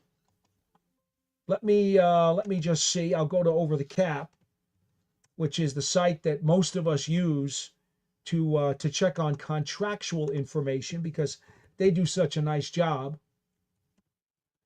49ers, here we go. 49ers, here we go. Let's see. 49ers. Where is he? Where are you, Kyle Juszczyk? Where are you, Kyle Juszczyk? Where are you? Oh, why do I not see him here? I don't know why I don't see him here. Maybe he has agreed. Maybe the signing is not official yet, but he has agreed to re-sign with the 49ers. Let me take a look. We'll see if there's any newspaper articles about it. Okay, yes. Kyle Juszczyk, report out of Yahoo Sports. 49ers fullback Kyle Juszczyk says he took less money than the Steelers offered because he wanted to go back to the San Francisco 49ers. So I'm guessing Over the Cap doesn't have that on the list because he has not actually put pen to paper yet and the contract hasn't been filed, but he agreed to go back to the 49ers because that was the place that he wanted to play. And you know what? That's the way it works, folks. Free agents have the right to shop and have the right to go anywhere they choose, including back to the team that had them. You can't force a free agent to sign with you. You can offer him terms and conditions that make it very tasty. But if the player does not want to sign with you, he does not sign with you. And that is not necessarily the team's fault. It just means that the player had other ideas. Lewis Hatchett says, that's old news. How long had he been a Giants fan? I don't know exactly what he means. Guy doesn't know what he's talking about. Again, I still don't know what he means. I'm sorry, Lewis. I know you've been one of our regulars, but I don't know what you're talking about. Isaac Moore says, Teddy, the water is under the bridge. Hey, it may be. I'm not telling you that Teddy Bridgewater is the right fit for the Giants. I never said that. What I said is that if you're in the position of needing a veteran quarterback who's won games in this league before, you should at least make phone calls, do the due diligence, and kick the tires on as many people as you can get information on. And then, after you get the information and make the phone calls, then you sort it out. Maybe a call to Teddy Bridgewater, and Lewis Hatchett is not happy. He says, Ryan Tannehill isn't that great either. Take it easy with that one. Maybe you call a Ryan Tannehill or a Teddy Bridgewater, and it's a 10-second conversation. Oh, no, you're not interested in playing anymore? Okay, thank you. Have a great day. Click. Or maybe the phone call is, oh, yes, you would still like to play. Okay. You looking for this and this? You want that kind of money? You want that kind of situation? Oh, you haven't been working out? Who knows what's going to be on that phone call? But due diligence for a general manager who has the responsibility of investigating those things means he's got to make the phone calls. I don't know that the Giants have called those names that we've talked about, but it certainly is within their rights to do so. You have to find out. Information is so critical because you need information before you start to whittle things down and make decisions. All right. K-Mac says, this is all part of quarterback hell. It has many layers and levels. Oh, Lewis Hatchett obviously says it was Reese. You don't know any Giants. Lewis Hatchett is obviously being critical of Harlem X because he forgot that Jerry Reese was the GM who made all those signings in 2016. Well, that's not fair, Lewis. That's not fair. Anybody can momentarily, especially if you've been around for a long time, it's very easy sometimes to get names, caught in the shuffle. So, no, that's not fair at all. K-Mac, I understand, though, about quarterback hell. It does have many layers and levels, and it's important for people to understand that. I know everybody wants it to be so neat and tidy and clean and simple, but it's not. It's just not.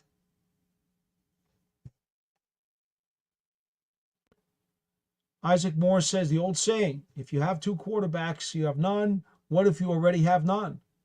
Well, then I guess you don't have two either, do you?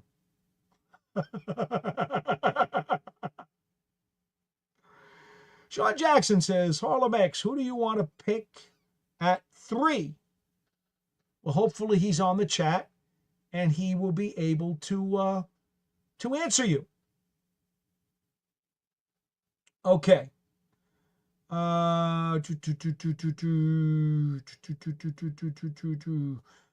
X says, Sean Jackson, in all honesty, I would go with Sanders and have him sit a year to learn.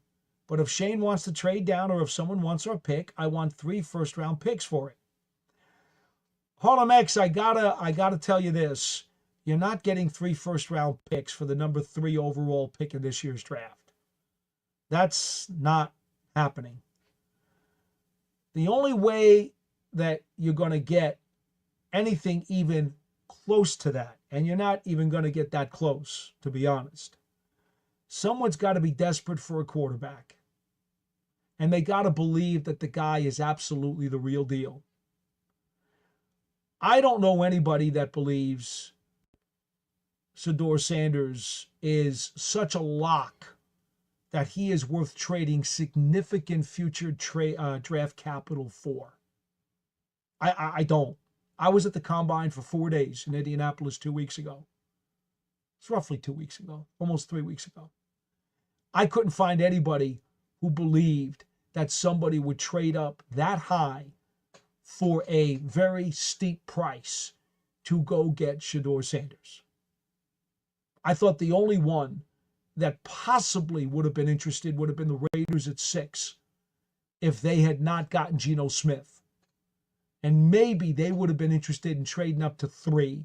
And I would have demanded at least a first rounder and a second rounder at the very minimum to move from 3 to 6.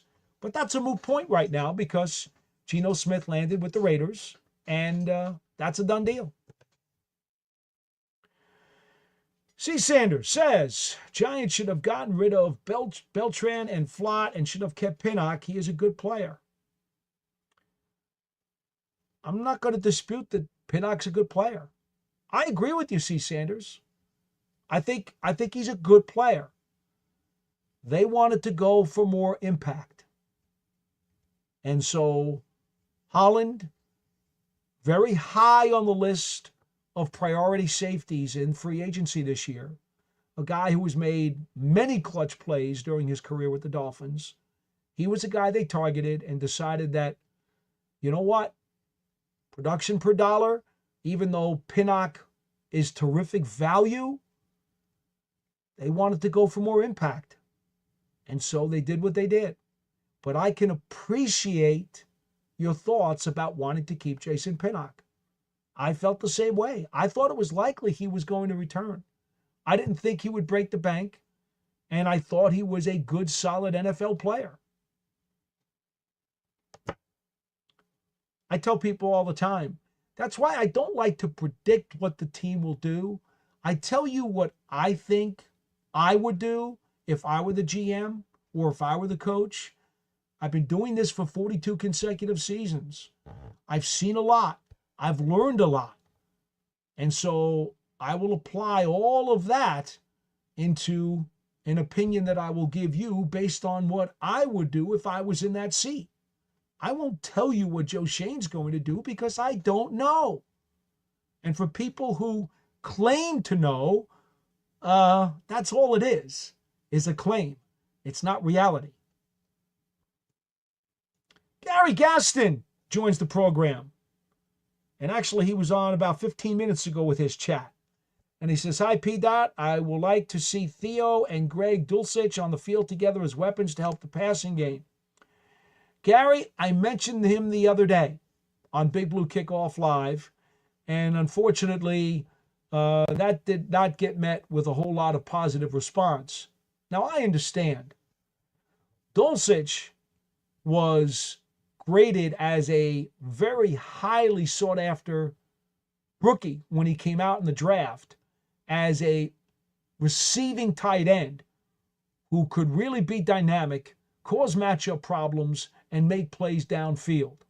Now, I want to go back to, unfortunately, the durability factor. Let me just see exactly how many games he has played before I discuss this any further, because that is the issue. That is why he was finally let go and became available, and then the Giants scapped him up. Since he came out of USC, Dulcich spent 2.5 years with the Broncos, started 6 games and 10 appearances in 22, 1 game started and 2 appearances in 2023, and then 3 starts in 4 appearances last year with Denver before the Giants wound up claiming him.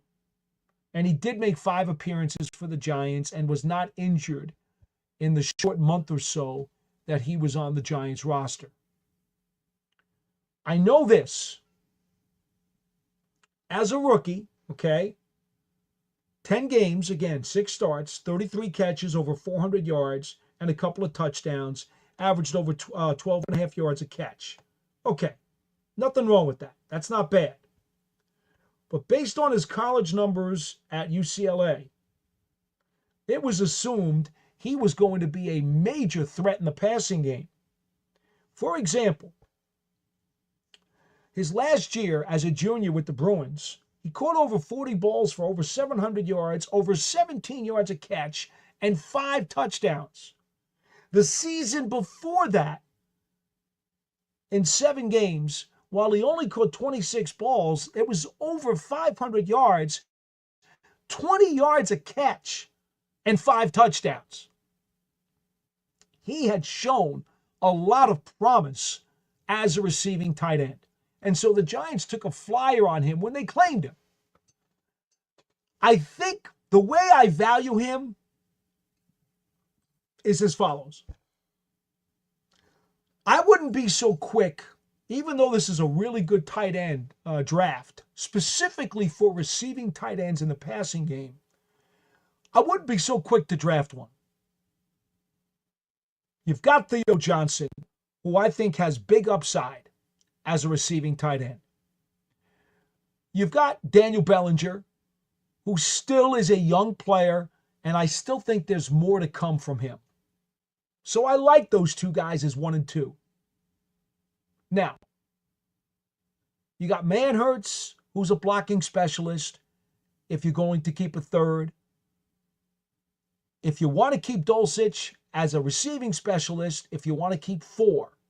Or maybe you keep an extra offensive lineman and you decide you're only going to keep 3 tight ends, and maybe Dulcich is the 3rd tight end because you've got the extra lineman that you could use as a blocking tight end in a jumbo package. I don't think it's necessary for the Giants to take a tight end this year, despite the fact that it is going to be very deep in tight ends. If they do, I get it. But if they don't, I'm keeping Dulcich in the back of my mind. It is so easy, very, very easy, for people to just look at somebody like him and say, yeah, you took a flyer on him, but he's just, forget about it. Don't even consider it. Now, I'm not saying you rely on him. I'm not saying that. But what I am saying is he's a young enough player, okay? And how old is he now? Let me just take a look at this. How old is he? He is, as we speak, he's 24 years old, going on 25. He is a young player. Came out of UCLA with a lot of high hopes. I think you picked him up off waivers for nothing. He was a 3rd-round draft choice. And he is signed for this season. So you know what you do? You bring Dulcich to training camp. And if he has a good camp and makes the team, you work him into the playbook. There's nothing wrong with that. I'm not saying count on him. What I'm saying is you count on Theo Johnson and you count on Daniel Bellinger. And if Greg Dulcich proves that he deserves a role in this offense as either the 3rd or the 4th tight end, fine. It's gravy. I didn't quite understand the response when I mentioned him on Big Blue Kickoff, and the response was, don't even think about him. I'm sorry. I don't ignore players, especially when they're still under contract and they're going to be brought to training camp. What I do is I put the name in the back of my mind and I say, I'm going to look at this guy at training camp. I'm going to watch him very closely and see if, in fact, there is something there that the team sees, and there's a reason for them to either discard him and say it was a flyer that didn't turn out and wasn't worth it, or maybe it was a flyer that turned out to be a good move because there's something there. There's something to be cultivated in that field. Go get those crops. Maybe there is something there.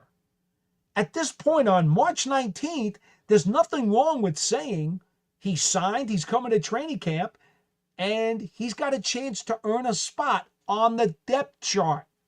No one is saying he should be first or second string. Let him earn a spot on the depth chart.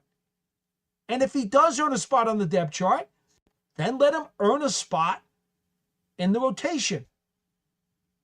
It's always one step at a time with guys like that. Okay, appreciate the comment, Gary. And I think that's very astute of you to bring him up. C. Sanders says, even if we get Wilson, do we still pick a quarterback at 3? I don't think so. Again, I don't think so if I was in the general manager's chair. I don't think, based on what I heard at the combine, I don't think it's very likely, but I will not predict what the Giants will do. I think, simply based on conversations at the combine, Cam Ward's going to go first to the Tennessee Titans. Cleveland will probably take Abdul Carter. And if that leaves Travis Hunter for the Giants at 3, I have to believe that any team in that spot would do themselves an awful lot of good to take Travis Hunter at 3. That's how I see it. But that's my frame of reference based on my logic, based on what I heard from people around the NFL during a week at the Combine in Indianapolis. And there's a lot of intel to be had there, believe me. I could see them, by the way, again, taking a quarterback in the draft on the second or third day, and I could even see the Giants trading up into the bottom of the first round to go get Jackson Dart. I could see that, C. Sanders, because I think there's logic for a team in the Giants situation to make such a move. I will not predict that the Giants will do that, but I certainly could make a logical equation for them to do it. Isaac Moore, if we want Wilson, what's taking so long we could lose him to another team? Well, Isaac, I present this same equation that I presented several minutes ago. The Giants, no matter what they may have said, done, or offered to any player, including Russell Wilson, they can't take the pen. Here, let me get one for you. They can't take the pen and they can't put it in his hand and tell him, you have to sign this paper. An agent and a player will only sign a piece of paper when they're ready and if they're ready, depending upon a number of factors that only they know.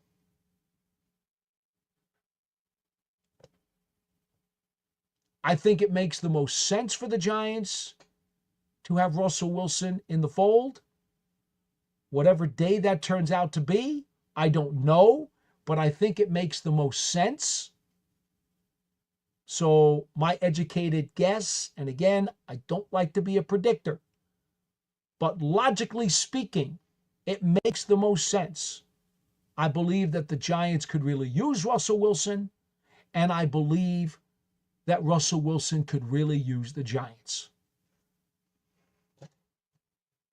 Whatever day that Russell Wilson decides he's going to sign somebody's paper, that will be the day that the deal is done. The Giants don't control that, nor do the Pittsburgh Steelers or the Cleveland Browns, another one of the teams that he supposedly talked to. And remember something, every agent is going to try to get his player the most money that he can get, especially a player who was going on 37 years old on the back end of his career.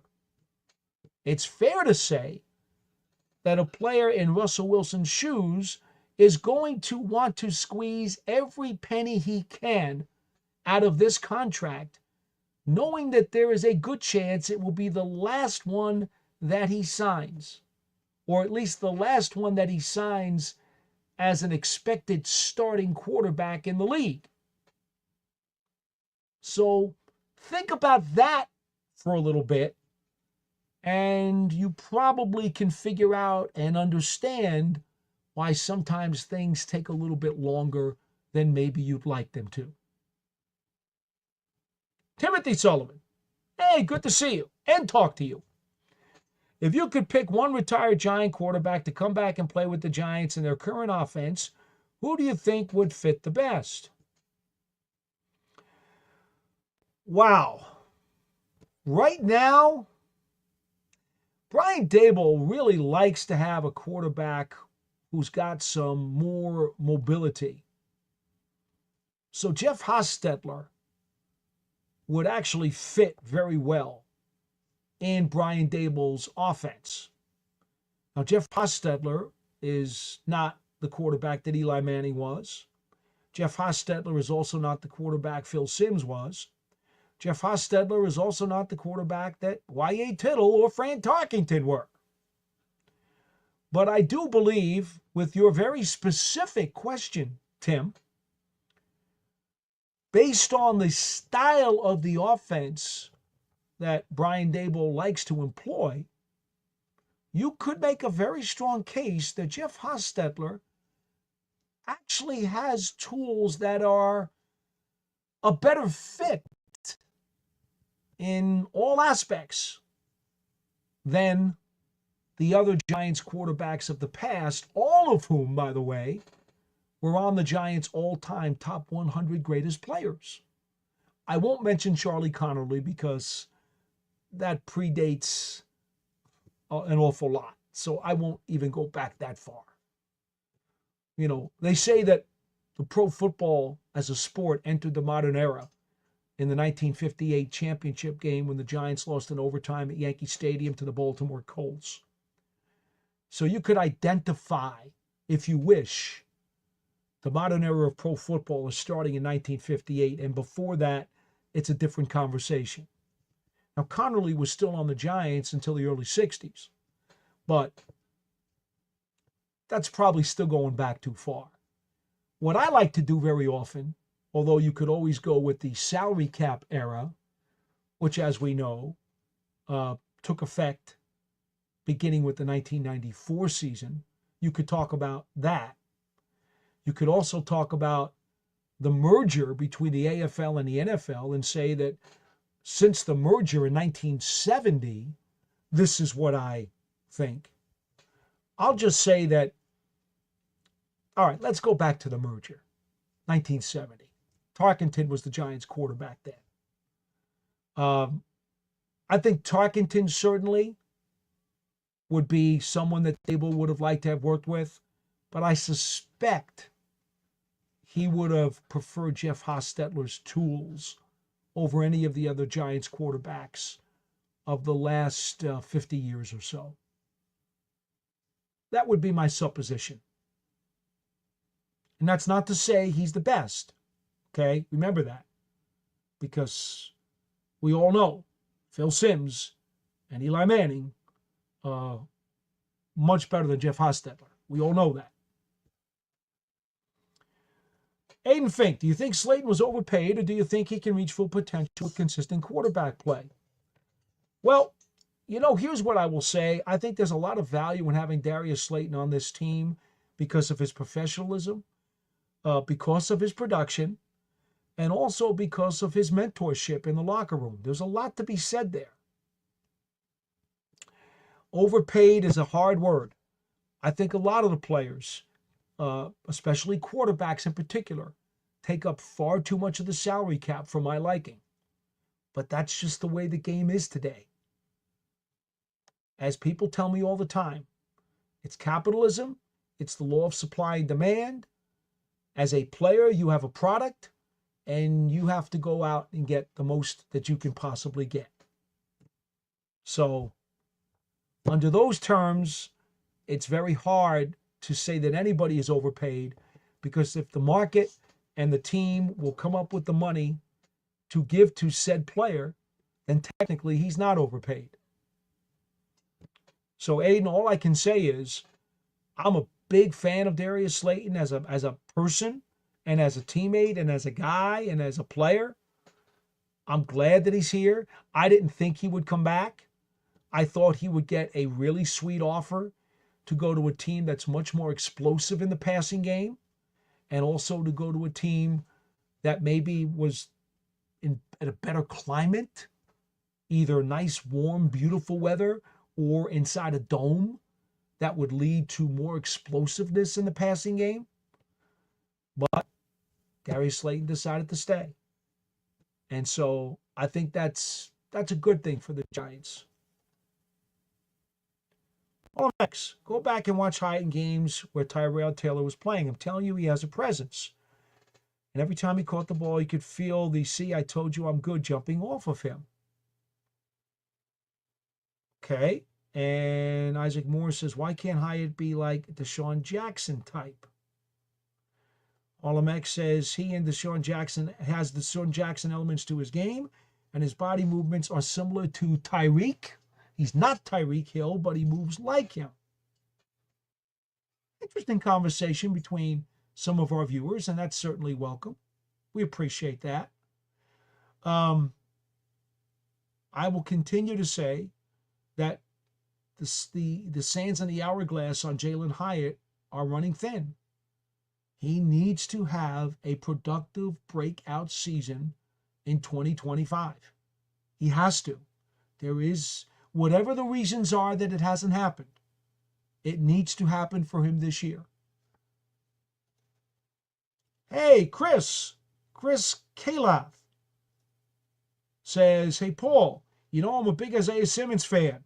Please give me hope there's a chance he'll be back with the Giants. Well, first of all, thank you, Chris, so much. And we always type that out. We always type out thank yous because we do appreciate it. I don't think he is going to be back. I think it was frustrating for him this past season to not get as many opportunities on the regular defense. In fact, let me give you his snap count. He turned out to be a really nice special teams player, but that's not the way he views himself in this league. And quite honestly, I've always thought, since when he was drafted out of Clemson, I thought Isaiah Simmons was going to be the defensive star of that draft. We all make mistakes. Some things work out, some things don't. I'm a huge Isaiah Simmons fan. Okay? Always have been. Now, I think Isaiah Simmons is best utilized as a blitzer when you can get him isolated in a blitz formation to where the other team has trouble picking up the numbers. That's where he can make his most impact. I have always felt that way. He also does a nice job in pass coverage, obviously because of his safety skills in college. Now, this past season with the Giants, while in both seasons here, since they got him from Arizona, in fact, look at his durability. 5 years in the league, he's only missed one game. I really, really like this guy. Much like in Arizona, the Giants haven't found the right way to get the most out of him. Now, his snap count. He played 181 snaps on defense, the fewest of his career, only 17%.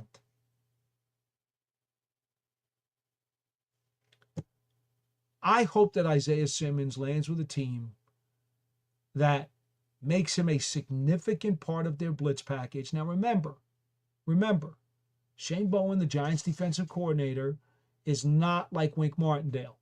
Wink Martindale was pressure breaks pipes, blitz as much as you possibly can, well over 40% of the time, and create havoc. I thought that Martindale was a better fit as a defensive coordinator for Simmons than Bowen was. Now, the previous year under Martindale, Simmons played 377 snaps, which is only 33% of the time. So he still didn't quite flourish then either. And then this past year, his playing time in the defense dropped significantly. So I would expect that he's going to try to sign somewhere where he is a big part of their blitz package. That's the best way to utilize his skills. And I certainly hope that he gets that opportunity to go somewhere where they will literally unwrap this man's potential. Because now he's been in the league for 5 years, and as far as I'm concerned, he has just not gotten into the groove that everybody hoped he would when he was a first-round draft pick. Year 2 with the Cardinals, he had 105 total tackles. Year 3 with the Cardinals, 99 total tackles and 4 sacks. I know he can do better than that. He's just got to be in the right spot. Year 2 with the Cards, he blitzed 59 times. Year 3 with the Cards, he blitzed 39 times. Comes to the Giants, Martindale blitzes him 54 times. Okay? 54 times. And then last year, despite playing all the games, but again, a reduced snap count, he only blitzed 16 times all season. That's less than 1 time a game.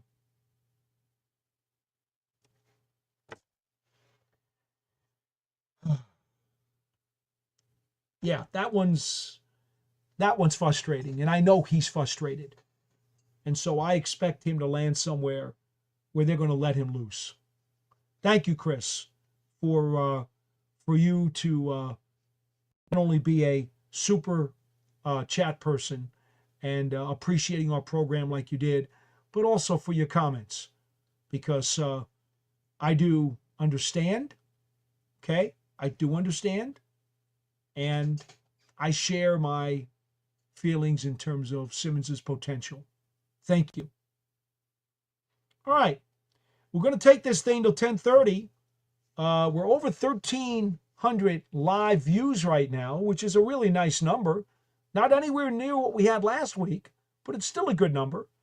And since you folks are still with us, and I'm still seeing some chats, and I'm going to try to catch up on them now, we're going to take this thing to 10:30 Eastern Time, and we'll call it a night. And for you people on the West Coast, maybe you could go to the archive on YouTube and see some of the early stuff that we had. Ross Jackson of LouisianaSports.net, the beat reporter from the New Orleans Saints, who gave us great intel on Paulson Adebo, the high-priced cornerback that the Giants signed in free agency.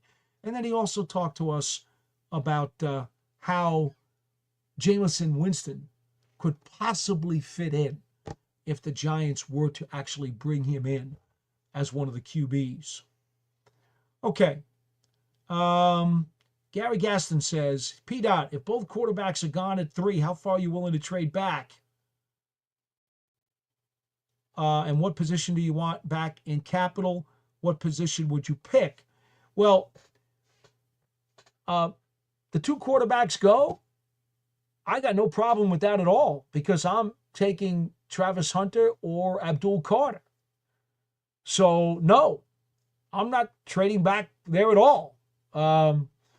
I don't think you're going to get many takers for the number 3 pick, because those people who are overly desperate for a QB are going to want either Ward or Sanders, and if they're gone at 1 and 2, your number 3 pick is probably not going to get you much on the trade market. So I would not trade back, and I would just take the best blue chip player available.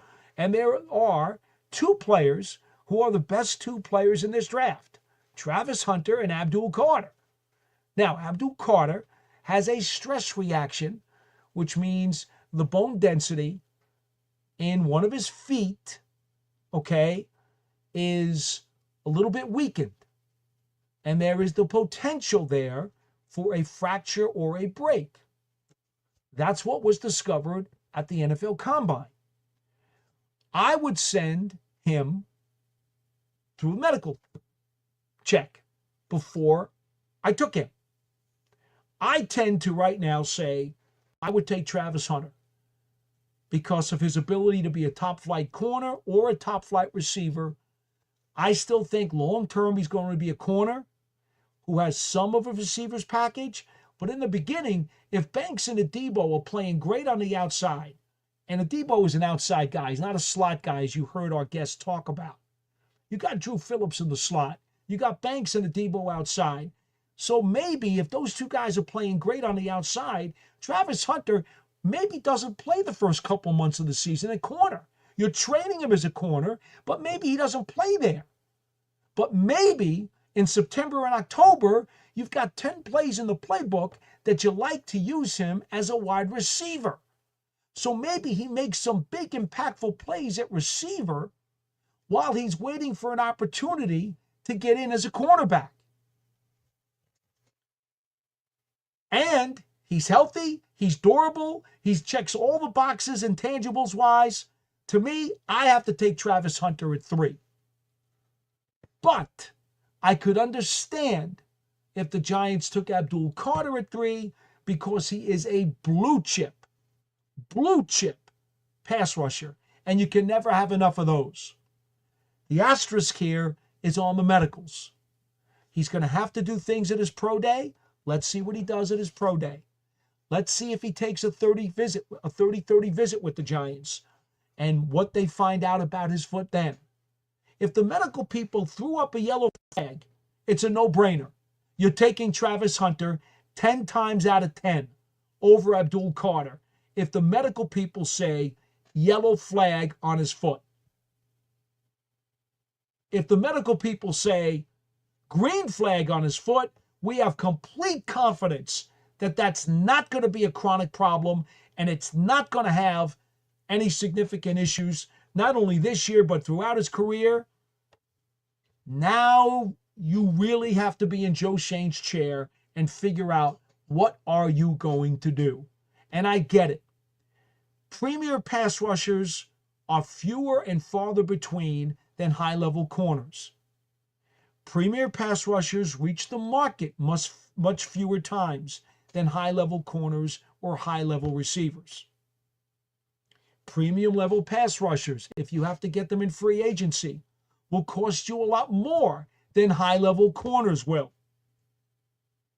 I totally understand all of that, which is why if your medical gives you a green light on Abdul Carter, I could not blame anybody for taking Carter over Hunter. I could not blame anybody for doing that. I think that is a great win, 5-star pick. But I also think it's a great win and a 5-star pick if you take Travis Hunter instead. And until I got those medicals as a general manager, I can't really make that decision. So I'm going to say right now, because there was a flag on Abdul Carter's foot at the Combine, I'm going to say until somebody gives me a green light, I'm taking Travis Hunter at 3 if he's available.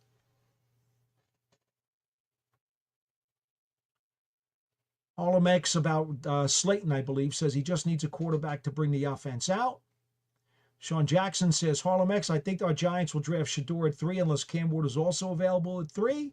However, part of me would be interested in seeing a potential Giants defense of Carter, Burns, Dex, KT, etc. Well, Sean, your wishes for the defense make perfect sense to me, and that's why I tell you where I would go with the number 3 pick. George Lewis says it's not official yet. He's probably talking about Juszczyk with the 49ers. It's probably not signed. I said that earlier.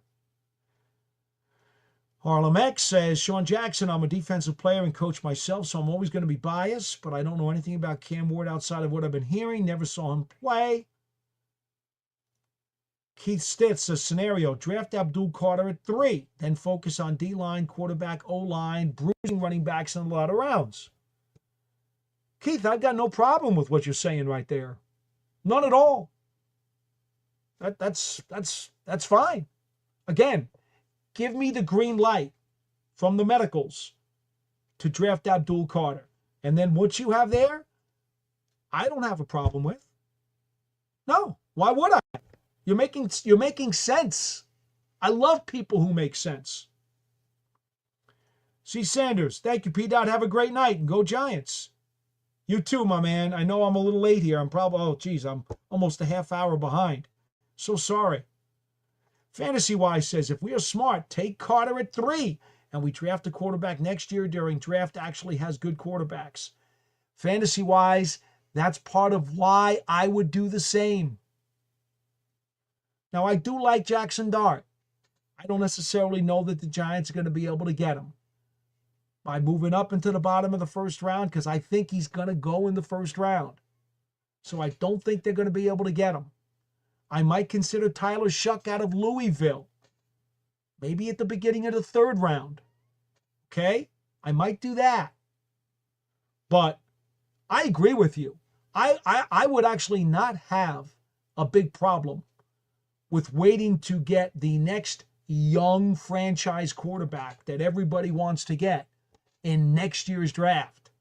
When some preliminary conversations I've had with draft people say there could be 5 first-round quarterbacks in April of 2026. Wouldn't you rather have one of those guys? Sean Jackson says, Paul, you and John made great arguments for picking Hunter or Carter on BBKL. Either player could help the Giants. Finally, a Giants team again with a strong defensive identity. Well, thank you, Sean. And I agree. A Giants team with a strong defensive identity is something that has done them a lot of good many times before. So you will never get me arguing against having a dominant defense. That's a very good thing. Craig says, if Sanders and Ward are taken in the first round, I'm thinking Hunter over Carter. Hunter can play both ways. That is part of his value. Yes, he could help your offense or your defense. And I know Carter, dominant pass rusher, helps your defense so much, it can, in fact, in turn, indirectly help your offense. I don't want to disregard that. You can't go wrong taking either one of them. As long as Carter is healthy, you can't go wrong with either one of them at number 3. It is a much more logical pick to me to take Hunter or Carter than a quarterback at number 3. Much more logical. The impact on your franchise is much more likely to be with those 2 blue chip players than overdrafting a quarterback. Fantasy Wise says we can't waste a pick on a quarterback this year. It's not a good class.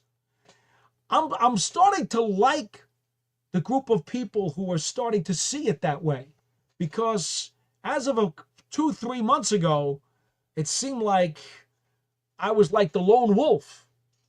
But now there's more and more people starting to digest this meal and realize that there's a lot of logic in not taking an overdrafted quarterback at number 3. Craig says, no to Carter, foot problems along with shoulder problems. No one at the combine indicated that there was shoulder issues during the medical testing, but the foot thing did come up and flagged him.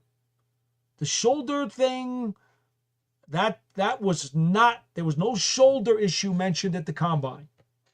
And trust me, those guys go through quite a workout.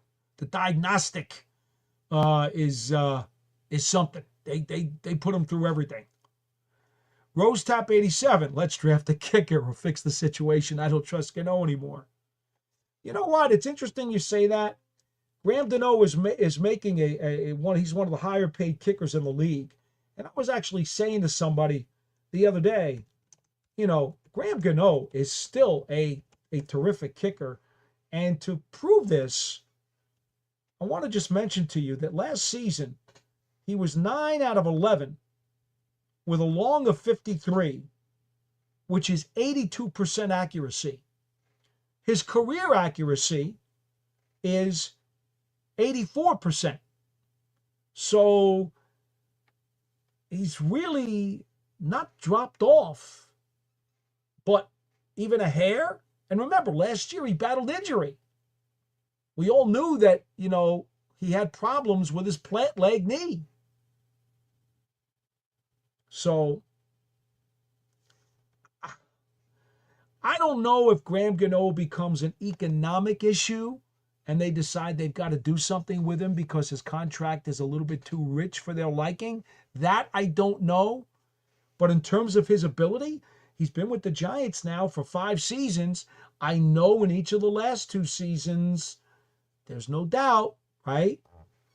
He's had injuries. He's battled them. And the year before, he was only 11 of 17 for 65%. That was just an anomaly for him. Last year, I thought he bounced back well.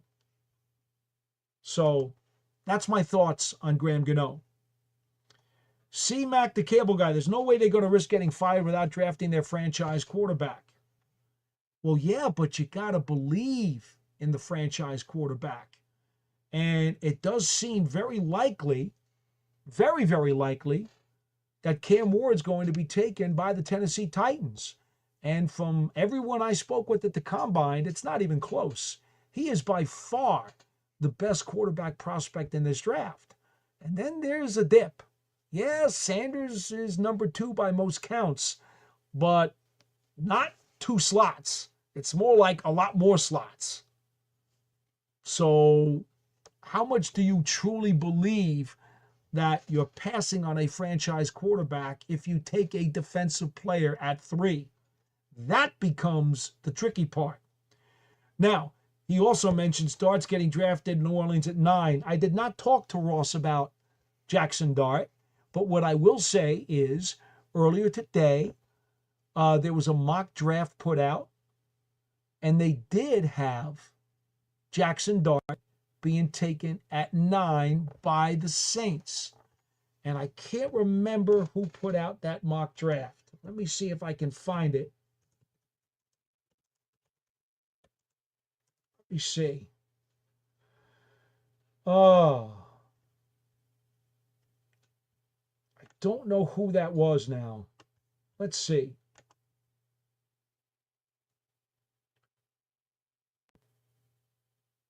Daniel Jeremiah has the Steelers taking him, right?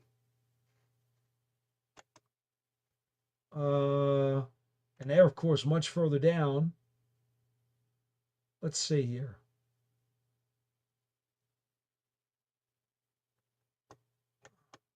You know what? I'm not going to start reading through articles here. I can only tell you that, yes, I did see someone today mention Jackson Dart would be number 9 to the Saints. Here's PFF, which, as you guys probably know, if you follow me very often, it is not a place that I usually go to. And they have the Titans trading back to number 3 and taking Jackson Dart. They have the Giants trading up with the Titans, taking Cam Ward. And then with the 3rd pick, Jackson Dart going to the Titans. I don't think that scenario makes a whole lot of sense and logic to me. I'm sorry. It just doesn't. C-Mock the Cable Guy says, Jameis or bust, the wide receivers will be able to show their full potential. Well, so do the defensive backs on the opposing team. Craig says Dart is not a first-round pick.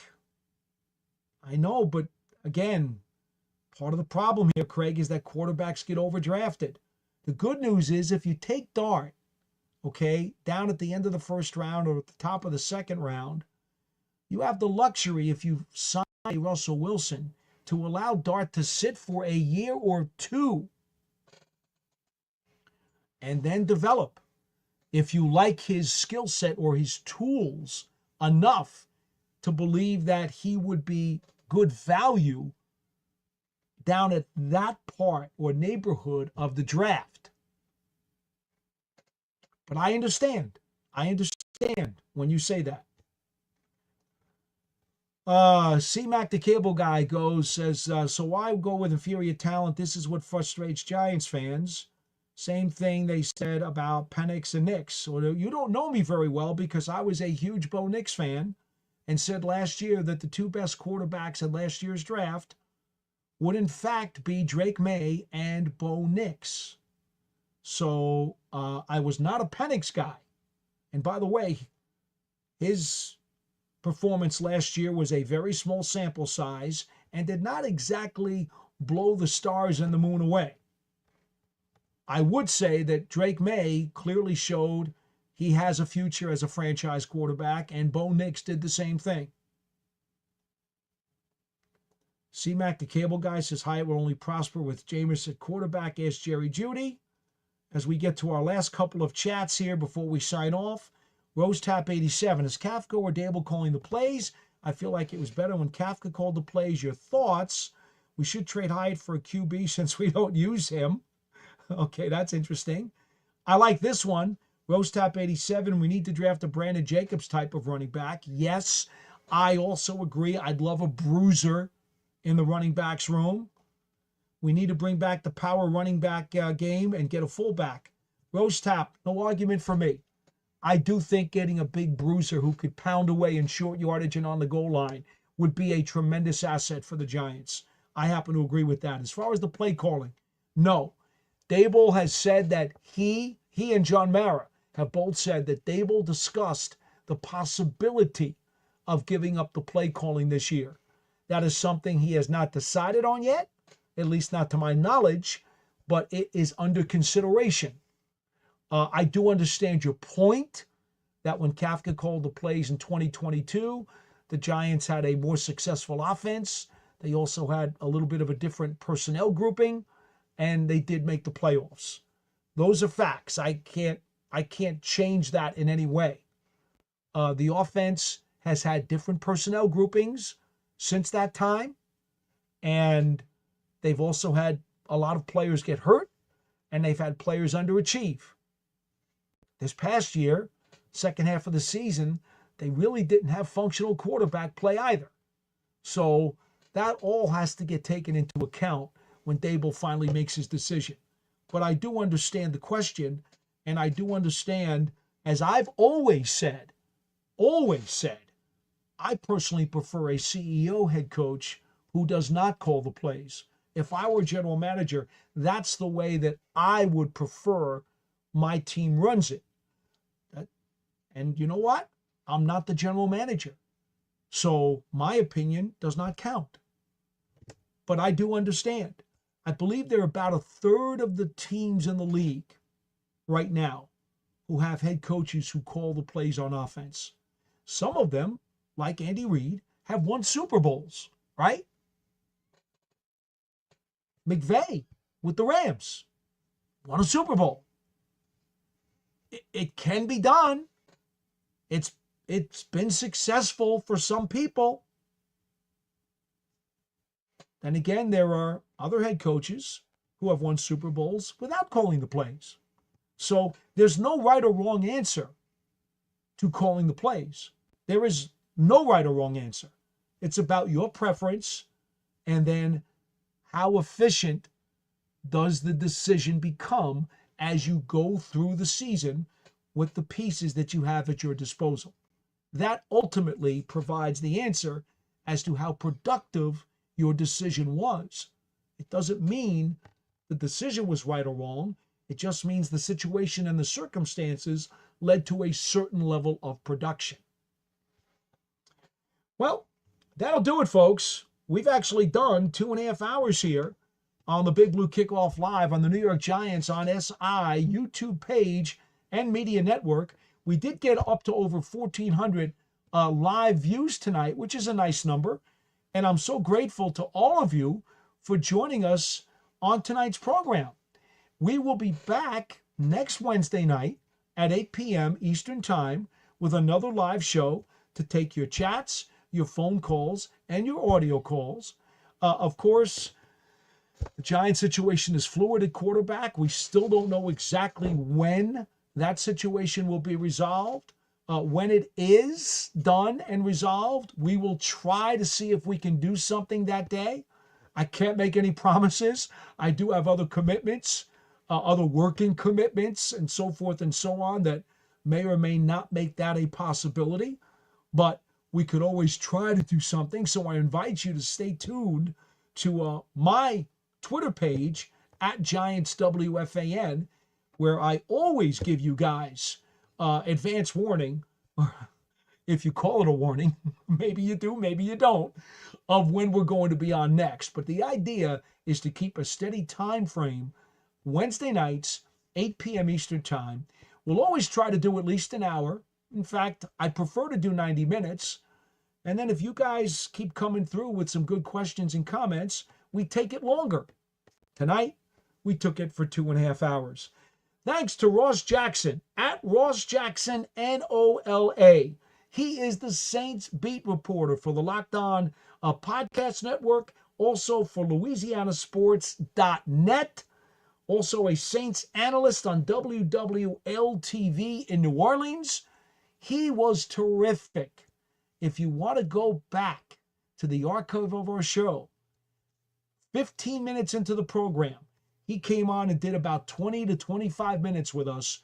We talked about Paulson Adebo, the former Saint, who was the big signing in free agency by the Giants. We talked about Jameis Winston and how he could possibly fit or not fit into the Giants quarterback puzzle.